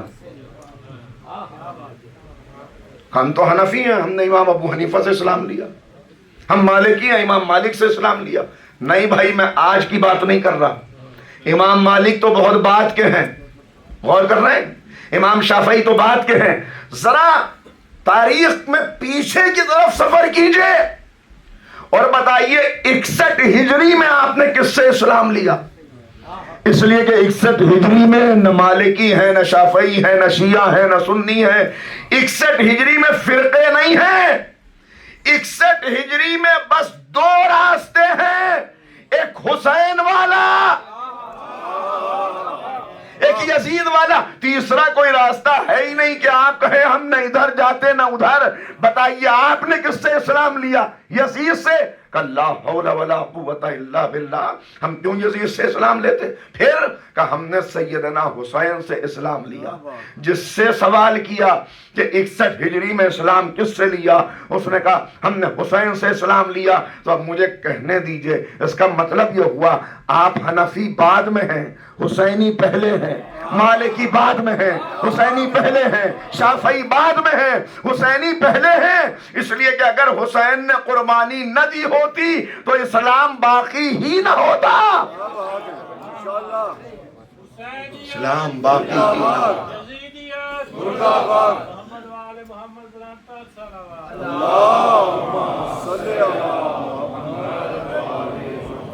اسی لیے تو پیغمبر نے فرمایا ان الحسین مصباح الہدی و سفینۃ النجاہ. حسین ہے جو چراغ ہدایت ہے، حسین ہے جو سفینہ نجات ہے، حسین ہے جو اصل دین ہے، حسین ہے جو بنیاد دین ہے، حسین ہے جو حقیقت دین ہے، حسین ہے جو محافظ دین ہے. حسین ہے تو دین باقی ہے. میں نے کہا نا کہ اگر کوئی صفت کسی کی شخصیت میں یوں ڈھل جائے کہ اب وہ اسی صفت کا جامع بن کے اس صفت کا لازم و ملزوم قرار پائے کہ ادھر صفت کا نام لیا، ادھر اس کا چہرہ ذہن میں آ گیا، ادھر اس کی شخصیت سامنے آ گئی. یہ ہے حسین ابن علی اور یہ ہے کربلا کی قربانی. اگر یہ قربانی نہ ہوتی آپ یقین جانیے آج کچھ بھی باقی نہ ہوتا. یہ احسان ہے حسین ابن علی کا. اسی لیے آج بڑی باتیں ہوتی ہیں اور کہتے ہیں کہ صاحب آپ تو امام حسین کو سید الشہداء کہتے ہیں. تو سید الشہداء تو جناب حمزہ ہیں. سید الشہداء تو حمزہ تھے. امام حسین سید الشہداء کیسے ہو گئے؟ غور کر رہے ہیں کہ آپ حق و باطل کی بات کرتے ہیں تو حق و باطل کی تو بہت سی جنگیں ہیں. کیا بدر حق و باطل کا مارے کا نہیں ہے؟ احد نہیں ہے؟ خندق و خیبر نہیں ہے؟ پھر حق و باطل کے لیے کربلا کیوں؟ کہ کربلا استعارہ بن گیا. کربلا جہاں حق و باطل کی بات ہوئی کربلا. عزیزو پھر ایک چھوٹی سی مثال دوں تاکہ بات واضح ہو. دیکھیے تیسری ایک بات اس کو بھی شامل کر. کہا کہ حسین تو شہید ہو گئے، قتل ہو گئے. حسین تو ان کے ساتھی مارے گئے، لاشا تک پامال ہو گیا، سرنوں کے نیزہ پہ بلند ہو گیا. پھر حسین فاتح کیسے ہوئے؟ فاتح تو وہ ہوتا ہے جو زندہ رہے. یہ ہے دنیا کا بنایا ہوا معیار. فتح و ظفر کا معیار موت و حیات ہے. جو مر گیا، میں ایک مثال پیش کرتا ہوں تاکہ ساری باتیں، تینوں باتیں ایک ہی مثال میں آ جائیں. ایک مرتبہ سے مل کے صلوات پڑھ دیجیے محمد.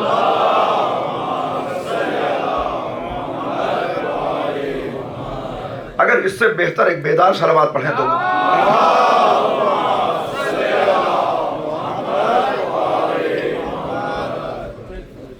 غور کر رہے ہیں.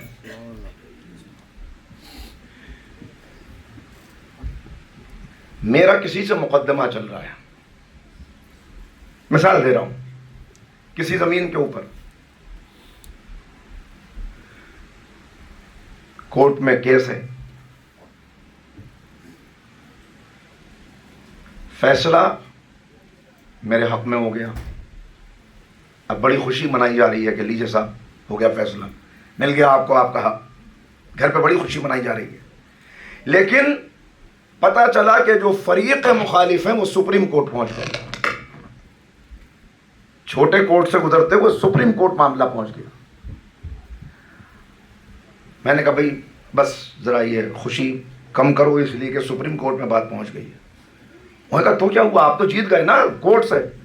میں نے کہا آپ سمجھے نہیں, اس کورٹ سے جیتنا, یہ چھوٹے کورٹس کا ان سے جیتنا مجھے فائدہ نہیں پہنچائے گا اگر میں سپریم کورٹ میں ہار گیا. لہذا فیصلہ وہاں سے ہوگا کہ وہاں کیا فیصلہ ہوتا ہے. غور کر رہے ہیں. تو اب وہاں پر بھی گواہیاں ہوئیں, بار بار پیشی ہوئی. جب ہیئرنگ ہو گئی اس کے بعد اب اگلی بار میں فیصلہ دیا جانے والا تھا کہ میرے فریق مخالف کو اندازہ ہو گیا کہ یہ جیت جائیں گے اور یہاں بھی ہم ہار جائیں گے. انہوں نے ایک قاتل کو ہائر کیا. انہوں نے کہا کہ دیکھو جیسے ہی یہ جیت کے نکلیں, اس لیے کہ آج یقین ہے کہ یہی جیتیں گے, اب اتفاق سے اگر نہ جیتے بات الگ ہے, جیت کے اگر نکلے تو فوراً مار دینا. ہیئرنگ ہوئی, میرے حق میں فیصلہ ہوا. میں ابھی نکلا ہی تھا باہر, عدالت کے احاطے کے اندر ہی تھا کہ گولی چلی, خون ہوا, میں مار ڈالا گیا, ہر طرف خبر پھیل گئی, اس لیے کہ بڑا حساس کیس تھا, عدالت کے اندر قتل ہو گیا. اگلے دن سب اخباروں میں سرخیاں چھپی, نیوز کی ہیڈ لائنز بنی اور سب نے لکھا وہ مار ڈالا گیا, وہ مار ڈالا گیا, وہ مار ڈالا گیا. کون مار ڈالا گیا؟ کب وہ مار ڈالا گیا جو جیت گیا تھا, اس نے مار دیا جو ہار گیا تھا. میرے مر جانے نے میری جیت کو کوئی نقصان نہیں پہنچایا. عزیزو اب سمجھئے بدر بھی حق و باطل کی جنگ ہے, بدر بھی حق و باطل کی جنگ, خندق بھی حق و باطل کی جنگ, خیبر بھی حق و باطل کی جنگ. لیکن حق و باطل کی جنگ کے سپریم کورٹ کا نام کربلا ہے. اگر کربلا میں اسلام ہار جاتا, نہ بدر کا فائدہ ہوتا, نہ احد کا فائدہ ہوتا, نہ خندق و خیبر کا فائدہ ہوتا. لہذا آپ صلوات پڑھیں محمد و آل محمد.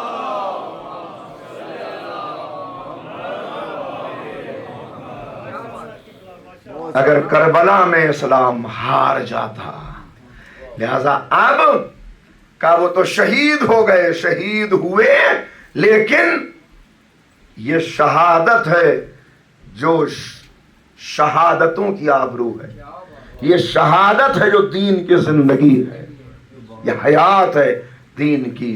لہذا اب جو سارے مارکوں, ساری قربانیوں کو زندہ کرنے والی قربانی ہے, وہ قربانی حسین ہے. اب جب اس انداز سے قربانی سید الشہداء ابھری تاریخ میں, تو حمزہ آگے بڑھے, جعفر آگے بڑھے. حمزہ نے اپنے سر سے تاج سید الشہداء کا اتار کے حسین کے زخمی سر پہ رکھ دیا. اے میرے لال, آج تک میں سید الشہداء تھا, لیکن اگر تیری قربانی نہ ہوتی تو میری قربانی بھی بیکار چلی جاتی. ایک جملہ کہوں عزیزوں, جو مردوں کو زندہ کرے اسے عیسیٰ کہتے ہیں, جو قوموں کو زندہ کرے اسے حسین ابن علی کہتے ہیں. قوموں کو زندہ کرے, یہ آسان مرحلہ نہیں ہے. جس نے اسلام کو حیات نو عطا کی ہے, جس نے خود اپنا سب کچھ قربان کر کے, یہ آسان مرحلہ نہیں تھا. مگر پیغام ہمارے لیے کہ اب قیامت تک تم اس قربانی کو بھول نہ جانا. لہذا جو خصوصیتیں امام حسین کو اللہ نے عطا کی ہیں, ہر ایک کی کچھ خصوصیتیں الگ ہیں. جناب آدم کو سجدہ کرایا, جناب ابراہیم کے لیے آگ کو گلزار کیا. اسی طرح امام حسین معصومین کی صف میں تنہا کھڑے ہیں, بعض فضیلتیں لیے ہوئے جو کسی اور کو حاصل نہیں ہوئی. ان میں ایک یہ کہ نسل حسین میں امامت کو رکھا. دوسرے قبہ امام حسین, جو دعا کہیں قبول نہ ہوتی ہو, شرائط کے ساتھ اس دعا کی قبولیت کے لیے روضہ حسین پر پہنچ جاؤ, اللہ وہ دعا قبول کرے گا. تیسری خصوصیت, خاک کربلا کو خاک شفا قرار دیا. کیوں یہ خاک شفا؟ کیوں آخر یہ خاک شفا سجدگاہ بن کے ہمیشہ ہمارے سامنے موجود ہے؟ اور کیوں معصوم بار بار امام خود وصیت کر رہے ہیں اور دوسرے معصومین کہہ رہے ہیں کہ ہمارے چاہنے والوں جب کبھی ٹھنڈا پانی پینا، کہ غور کیجیے گا، جب کبھی ٹھنڈا پانی پینا تو ہماری پیاس کو یاد کر لینا۔ یہ مطلب کیا ہے؟ یہ مطلب یہی ہے کہ تم اپنے آپ کو کربلا سے وابستہ رکھنا۔ دن میں کئی مرتبہ ٹھنڈا پانی پیو گے، جب ٹھنڈا پانی پیو گے نام حسین زبان پہ آئے گا۔ دن میں جب نماز پڑھنے کے لیے کھڑے ہوگے، سامنے سجدگاہ ہوگی، خیال آئے گا یہ خاک ہے جس میں خون حسین ہے، تو فوراً سوال پیدا ہوگا کہ آخر اتنا پاکیزہ لہو، اتنا قیمتی خون یہ کیوں آخر بہا دیا گیا؟ یہ کیوں آقا نے گوارا کر لیا کہ اکبر اس راہ میں قربان ہو، قاسم اس راہ میں قربان ہو؟ فوراً دل میں یہ خیال پیدا ہوگا، یہ جواب ملے گا کہ حسین نے اپنا سب کچھ قربان کیا دین کے لیے، تو دین کی عظمت دل میں پیدا ہوگی، دین کی عظمت۔ آج شب عاشور ہے، اس سلسلہ گفتگو کی یہ آخری تقریر ہے، اس کے بعد سویم کی مجلس ہے جو آخری ہوگی، اور ماشاءاللہ یہ مرکز آپ کے سامنے ہے۔ بڑا دوسری مرتبہ مجھے حاضر ہونے کا موقع ملا، بڑی خوشی ہوتی ہے واقعا۔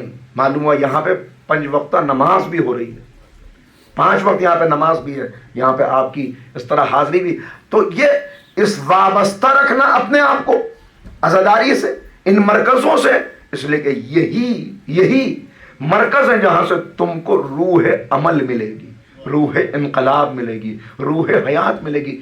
چھوٹے چھوٹے عمل آج اپنے آپ سے یہ وعدہ کر کے اٹھیں، یہ توبہ کی رات ہے، یہ مغفرت کی رات ہے، یہ قبولیت دعا کی رات ہے۔ لہذا آج یہاں سے یہ طے کر کے اٹھتے، چھوٹے چھوٹے عمل ہم اپنے زندگی میں امام حسین کی یاد میں اختیار کریں گے۔ جو چھوٹا عمل بعض مرتبہ ہوتا ہے وہ کتنا بڑا بنتا ہے ہم سوچ بھی نہیں سکتے اس کے لیے۔ یہ بچے ہیں ہمارے، ان کی ہمیں تربیت کرنی ہے۔ بعض مرتبہ بعض چیزیں نظر آتی ہیں تو میں متوجہ کر دیتا ہوں اس کی طرف۔ ہم نے پانی کی بوتل لی، آدھا پانی پیا، باقی کو یہاں چھوڑ کے چلے گئے۔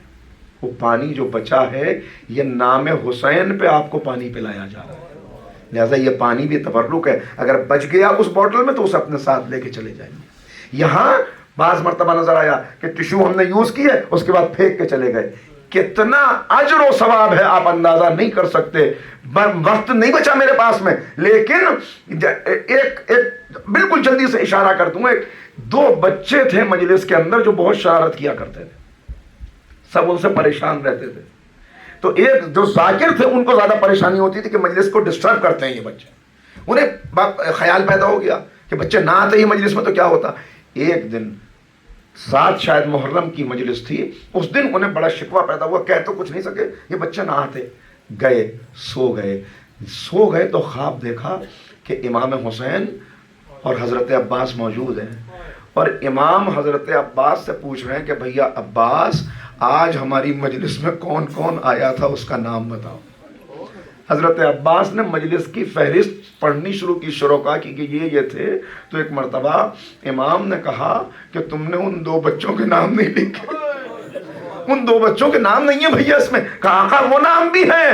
تو ایک مرتبہ یہ کہتے ہیں کہ میں موجود تھا وہاں پہ، تو میں پوچھ پڑا، خواب میں ہی میں نے پوچھ لیا کہ وہ بچے وہ تو بڑی شرارت کرتے ہیں مجلس میں آ کے۔ انہوں نے کہا تمہیں خبر نہیں ہے، جب سب مومنین چلے جاتے ہیں تو وہی بچے ایک دوسرے سے کہتے ہیں آؤ یہاں پہ یہ جو جگہ جگہ ٹشو پڑے ہوئے ہیں، یہ جگہ جگہ جو چیزیں، آؤ ذرا سا ہم یہاں کی صفائی کریں تاکہ فرش حسین کل پھر مجلس کے لیے تیار ہو جائے۔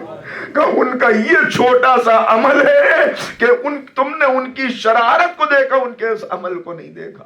تو یہاں سے چھوٹی چھوٹی چیز، ایک چیز طے کریں ہر مجلس میں کہ آج اس مجلس میں آقا آپ سے یہ وعدہ کر کے جا رہا ہوں کہ یہ میری کمی ہے، اس کو میں دور کروں گا، یہ میرے اندر اچھائی نہیں ہے، اس کو میں پیدا کروں گا۔ یہاں سے طے کر کے اٹھیں، حسین سے مانگ کے اٹھیں، اس لیے کہ اللہ نے حسین کو یہ اختیار دیا ہے اس قربانی کے نتیجے میں کہ شخصیت کو بدلنے والے، دل کو بدلنے والے، انسان کے کردار کو بدلنے والے. کیوں؟ اس لیے کہ کل حسین تنہا کھڑے ہوئے تھے. کل حسین اللہ کے لیے تنہا تھے. کس انداز سے کھڑے تھے؟ لباس ہے پھٹا ہوا، غبار میں اٹا ہوا، تمام جسم نازنی چھدا ہوا، کٹا ہوا. یہ کون حق پرست ہے؟ میں ولا میں مست ہے. یہ بالیقین حسین ہے، نبی کا نور ہے. کس انداز؟ لاشیں بکھری پڑی تھیں، اور بکھری ہوئی لاشوں کے درمیان بندہ کس طرح خدا کو یاد کر رہا تھا کہ اپنے دونوں کو ہاتھوں کو اٹھائے ہوئے کہہ رہے تھے معبود میں نے سب کچھ تیری راہ میں قربان کر دیا. تو میر انیس کہہ رہے کہ کہتے تھے تو نے دولت جو تھی مجھ خاک نشیں کو سونپی، وہ امانت تیرے بندے نے زمین کو سونپی. یہ میرے دل کے ٹکڑے ہیں جو بکھرے ہوئے ہیں، یہ میرا سرمایہ ہے جو یہاں بکھرا ہے. مگر کیا تیرا حق ادا ہو گیا؟ نہیں نہیں، ہاتھ خالی تیرے دربار میں آتا ہے حسین. کوئی تحفہ تیرے لائق نہیں پاتا ہے حسین. میں نے اپنا سب کچھ تیری راہ میں قربان کر دیا. جو جو حسین نے قربان کیا ہر ایک ان میں سے بے مثل تھا، مگر ایک شہید ایسا تھا کہ جو آنکھوں کی بینائی لے گیا. عزادارو سنیں گے کہ آنکھوں کی بینائی لے گیا. کیا تھے حسین کے لیے جناب علی اکبر؟ ہر باپ کو بیٹے سے محبت ہوتی ہے، لیکن حسین کی محبت صرف بیٹا ہونے کی بنا پہ نہیں ہے، بلکہ جب نانا کی زیارت کا دل چاہتا ہے تو اس حسین چہرے کو دیکھ لیتے ہیں. حسین کے لیے شبیہ ہے، پیغمبر ہے علی اکبر. تو اس سے میرے نانا کی خوشبو آتی ہے، میرے نانا کا چہرہ لیے ہوئے. عجب عالم کیا تھی جناب علی اکبر کی شہادت، میں نہیں بیان کر سکتا، لیکن آپ سے ایک سوال کرتا ہوں. کیا جناب علی اکبر کی خصوصیات میں 2-3 باتیں سن لیجئے. پہلی خصوصیت، کسی کو رخصت کرتے ہوئے خیمے سے اتنی دیر نہیں لگی جتنی اکبر کو لگی. راوی کہتا ہے پردہ اٹھتا تھا گر جاتا تھا، پردہ اٹھتا تھا گر جاتا تھا، ایسا لگتا تھا بھرے گھر سے کوئی جنازہ نکل رہا، کہ کوئی تھا جو دامن پکڑ کے کھینچ لیتا تھا. آپ نے پہچانا، اگر بہنیں پکڑتی تو بازو پکڑ کے کھینچتی، اگر پھوپیاں پکڑتی گلے میں باہیں ڈالتی. یہ کون تھا؟ یہ ننھے ننھے بچے تھے جو دامن پکڑ کے کہتے تھے اکبر نہ جاؤ. جو گیا وہ واپس نہیں آیا. دوسری خصوصیت جانتے ہیں کیا ہے؟ دوسری خصوصیت یہ ہے کہ اکبر وہ تنہا شہید ہے کہ جو میدان سے جب واپس آئے، جب میدان سے جنگ کر کے واپس آئے تو کہا بابا بڑی پیاس لگی، چند قطرے پانی کے مل جاتے. خدا کسی باپ کا ایسا وقت نہ لائے کہ جوان بیٹا پانی مانگے اور باپ پلا نہ سکے. بھائی اتنا کہا میرے لال اپنی زبان میرے دہن میں دے دو. عزیزو کیوں اکبر نے پانی مانگا؟ اس لیے کہ اکبر جانتے میرا غیرت دار بابا کبھی نہ کہے گا میں کتنا پیاسا ہوں. اکبر چاہتے ہیں کہ بابا کی پیاس تاریخ میں درج ہو جائے. جیسے ہی زبان دہن میں دی، اے بابا آپ کی زبان میں تو کانٹے پڑے ہیں، کہ میرے لال لو میری انگوٹھی اپنے منہ میں لے لو. یہ دوسری خصوصیت. اب ایک سوال یہاں پہ کر لوں. حسین کو کتنا صدمہ رہا اس بات کا کہ میرے بیٹے نے پانی مانگا اور میں پانی پلا نہیں سکا. لیکن یہ صدمہ کتنی دیر رہا؟ سینے پہ ہاتھ رکھنا. یہ صدمہ کتنی دیر رہا؟ کچھ دیر کے بعد حسین بھی شہید ہو گئے، اکبر کے پاس پہنچ گئے. جب تک کربلا میں حسین زندہ رہے یہ صدمہ رہا کہ میرے اکبر نے پانی مانگا تھا میں پلا نہ سکا. مگر اب ایک بات پوچھوں، حسین تو کچھ دیر کے بعد شہید ہو گئے، مگر زینب تو کربلا کے بعد زندہ رہی، لیلا تو کربلا کے بعد زندہ رہی. جب بھی ٹھنڈا پانی آتا کربلا کا رخ کر کے کہتے اکبر. ارے یہی تو وجہ تھی کہ سید سجاد جب چلو میں پانی لیتے، ارے میرا اکبر، ارے میرا اصغر، سب پیاسے چلے گئے. وہاں غربت بتا اللہ آپ کی آوازوں پر رحمت نازل کرے. سننا کس طرح حسین نے, وقت کم بچا, بس 2 منظر, کس طرح حسین نے اکبر کو رخصت کیا, ایسے کسی کو رخصت نہیں کیا. اجازت تو فوراً دے دی, جاؤ میرے لال خدا حافظ. مگر جب اکبر چلے ہیں نا, امام نے رخصت کر دیا خدا حافظ, اکبر چلے, ابھی چند قدم گھوڑا بڑھا تھا کہ محسوس ہوا کہ کوئی پیچھے پیچھے چلا رہا, پیچھے پیچھے کوئی چلا رہا ہے. اب جو اکبر نے مڑ کے دیکھا, بوڑھا باپ دونوں ہاتھ پھیلائے, علی اکبر علی اکبر, جلدی سے سواری سے اترے. اے بابا آپ نے تو رخصت کر دیا تھا, اے میرے لال کاش تیرے بھی کوئی جوان بیٹا ہوتا, تجھے پتا ہوتا کہ محبت کیا. اچھا میرے لال خدا حافظ. چلے گئے اکبر, چلے گئے اکبر, کرسی پہ آ کے بیٹھ گئے حسین. ادھر حسین میدان کو دیکھ رہے ہیں, حسین میدان کو دیکھ رہے ہیں. فضہ حسین کا چہرہ دیکھ رہی ہیں, زینب فضہ کا چہرہ دیکھ رہی ہیں, لیلا زینب کا چہرہ دیکھ رہی ہیں. جو کچھ گزرے گی میدان میں وہ پتا چل جائے گا. یہاں تک کہ ایک مرتبہ میرا امام کرسی سے کھڑا ہوا, اے بیویوں دعا کرو, ایک نام پہلوان مقابلے پہ آ گیا, میرا اکبر پیاسا ہے.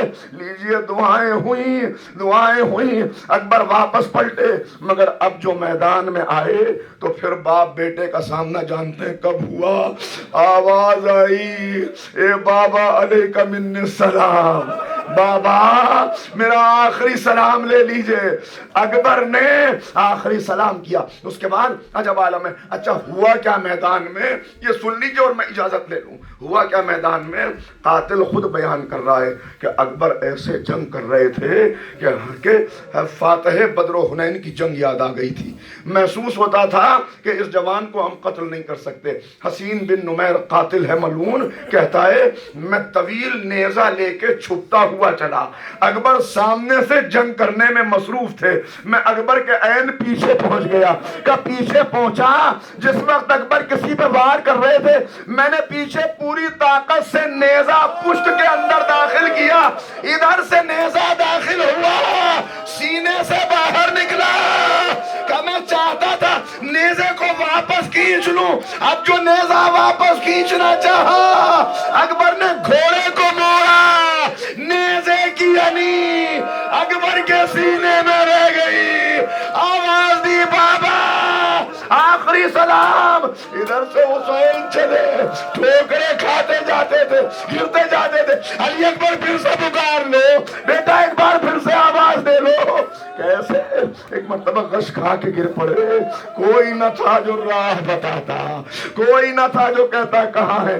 محسوس ہوا کہ کوئی دامن پکڑ کے کھینچ رہا ہے, دامن پکڑ کے. کیا دیکھا, اکبر کی سواری کا گھوڑا دامن پکڑ کے کہہ رہا تھا آقا میں بتا دوں میرا سوار کہاں ہے.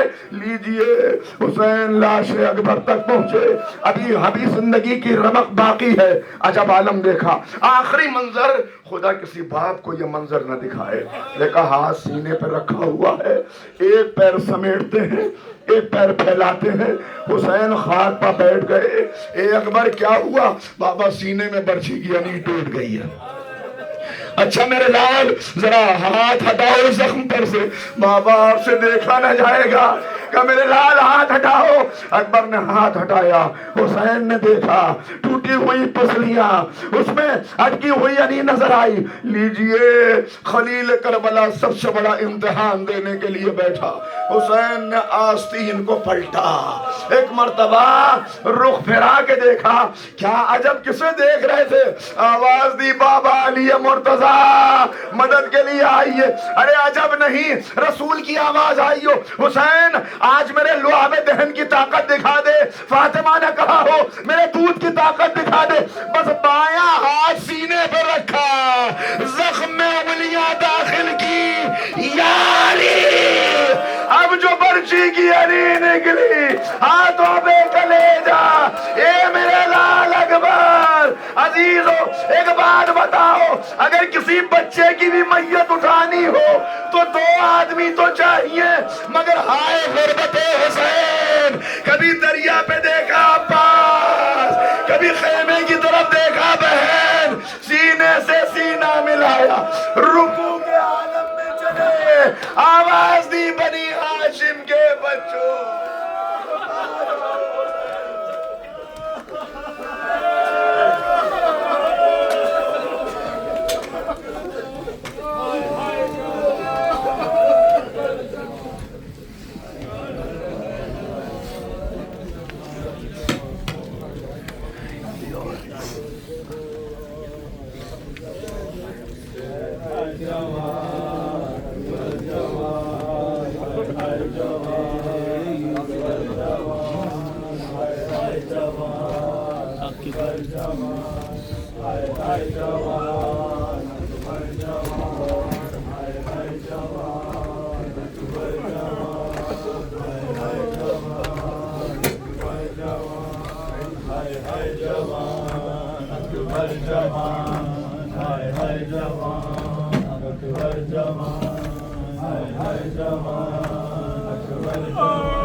جو سینے سے ہے روا اکبر کر کے تنہا چلے کہاں اکبر بن نہ جائے کہیں وہ ماں اکبر اس طرح لو نہ ہچکیاں بسم اللہ بن نہ جائے کہیں وہ ماں اس طرح لو نہ ہچکیاں مر نہ جائے کہیں وہ ماں اکبر اس طرح دو نہ ہچکیاں بسم اللہ مر نہ جائے کہیں وہ ماں اکبر اس طرح دو نہ ہچکیاں لاش خیموں سے لے کے جانا ہے زخم ماؤں سے یہ چھپانا ہے ایسے رگڑو نہ ایڑیاں اکبر ایسے رگڑو نہ ایڑیاں اکبر مر نہ جائے کہیں وہ ماں اکبر اس طرح لو نہ ہچکیاں اکبر مر نہ جائے کہیں وہ اکبر اس طرح لو نہ ہچکیاں اکبر مر نہ جائے کہیں وہ ماں اکبر اس طرح لو نہ ہچکیاں اکبر خون جو سینے سے ہے روا اکبر کر کے تنہا چلے کہاں اکبر مر نہ جائے کہیں وہ ماں اکبر اس طرح لو نہ ہچکیاں اکبر مر نہ جائے کہیں وہ ماں اکبر اس طرح لو نہ ہچکیاں اکبر حال غربت تمہیں سنانا تھا مان سینے تمہیں لگانا تھا آ گئی در میں آسنا اکبر آ گئی در میں آسنا اکبر مر نہ جائے کہیں وہ اکبر اس طرح لو نہ ہچکیاں اکبر مر نہ جائے کہیں وہ ماں اکبر اس طرح لو نہ ہچکیاں اکبر مر نہ جائے کہیں وہ ماں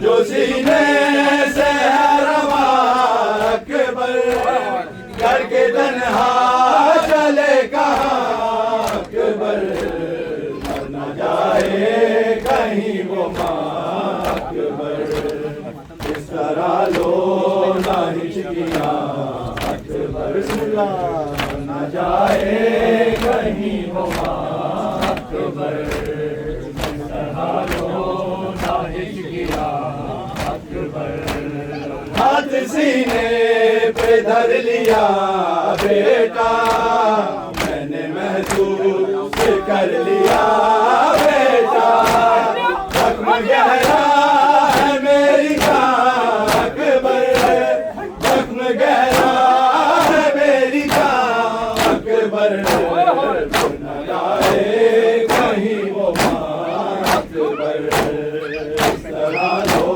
نہ ہچکیاں اکبر مر نہ جائے کہیں وہ ماں اکبر اس طرح لو نہ ہچکیاں اکبر مر نہ جائے کہیں وہ ماں اکبر اس طرح لو نہ ہچکیاں اکبر خون جو سینے سے ہے روا اکبر کر کے تنہا چلے کہاں اکبر مر نہ جائے کہیں وہ ماں اکبر اس طرح طرح لو نہ ہچکیا اکبر، پر نہ جائے کہیں وہ ماں اکبر، اس طرح لو نہ ہچکیا اکبر، دل کی دھڑکن کو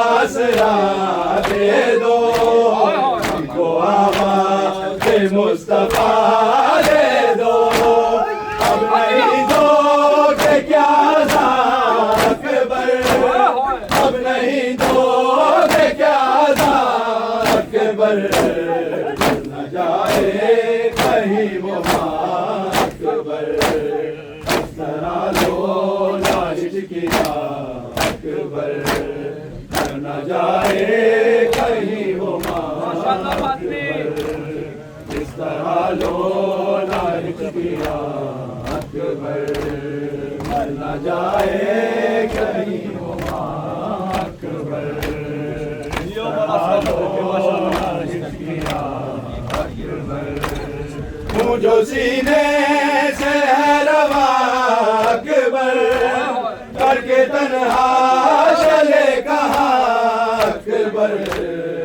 نہ جائے کہیں وہ ماں اکبر، اس طرح لو نہ ہچکیا اکبر، نہ جائے کہیں وہ ماں اکبر، اس طرح لو نہ ہچکیا اکبر، دل کی دھڑکن کو آسرا دے دو، ان کو آواز مصطفیٰ دے دو، اب نہیں دو کہ کیا عذاب اکبر، اب نہیں دو کہ کیا عذاب اکبر، نہ جائے کہیں وہ ماں اکبر، اس طرح لو نہ ہچکیا اکبر، نہ جائے کہیں وہ ماں حسین یا حسین یا حسین یا حسین یا حسین یا حسین یا حسین یا حسین یا حسین یا حسین یا حسین یا حسین یا حسین یا حیا علی خیر العمل، حیا علی خیر العمل، حیا علی خیر العمل، حیا علی خیر العمل، حیا علی خیر العمل، یا حسین یا حسین یا حسین یا حسین یا حسین یا حسین یا حسین، زخم دل کے چھکاؤں میں کیسے، زخم دل کے دکھاؤں میں کیسے، تیرا لاشا اٹھاؤں میں کیسے اکبر، میرا سحر حوالہ اکبر، اکبر میرا سحر حوالہ اکبر، اکبر میرا سحر حوالہ اکبر، اکبر میرا سحر حوالہ اکبر، اکبر میرا سحر حوالہ اکبر، زخم دل کے دکھاؤں میں کیسے، زخم دل کے دکھاؤں میں کیسے، تیرا لاشا اٹھاؤں میں کیسے اکبر، میرا سحر حوالہ اکبر، اکبر میرا سحر حوالہ اکبر، اکبر میرا سحر حوالہ اکبر، لاش اکبر کے شاہ جب پہنچے، دل کو ہاتھوں سے تھام کر بولے، تیری فرقت میں علی اکبر، آگ دل میں میرے لگا دی ہے، آگ دل کی بجھاؤں میں کیسے، آگ دل کی بجھاؤں میں کیسے، تیرا لاشا اٹھاؤں میں کیسے اکبر،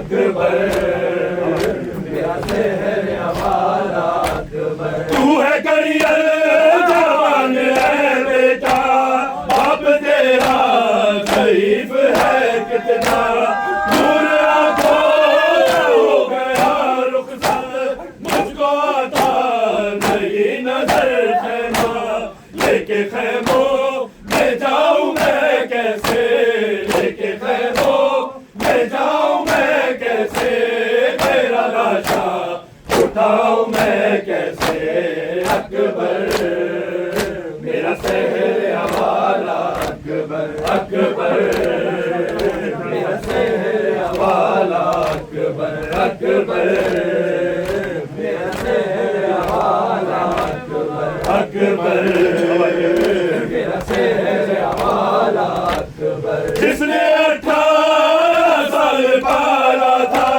کیسے دیکھے گی وہ تیرا لاشا تیری شادی کرنا جسے ارماں کیسے جھیلے گی وہ تیرا صدمہ تیری ماں کو بتاؤں میں کیسے تیری ماں کو بتاؤں میں کیسے تیرا لاشا اٹھاؤں میں کیسے اکبر میرا شہر حوالہ اکبر اکبر میرا شہر حوالہ اکبر اکبر میرا شہر حوالہ اکبر اکبر میرا شہر حوالہ اکبر ایک آیا ہے قاصد صغرا راہ تکتی ہے وہ دکھی بہنا تجھ کو بیمار نے بلایا ہے وعدہ صغرا کا کیوں بلا ڈالا غم یہ دل سے لگاؤں میں کیسے غم یہ دل سے لگاؤں میں کیسے تیرا لاشا اٹھاؤں میں کیسے اکبر میرا شہر حوالہ اکبر اکبر میرا شہر حوالہ اکبر اکبر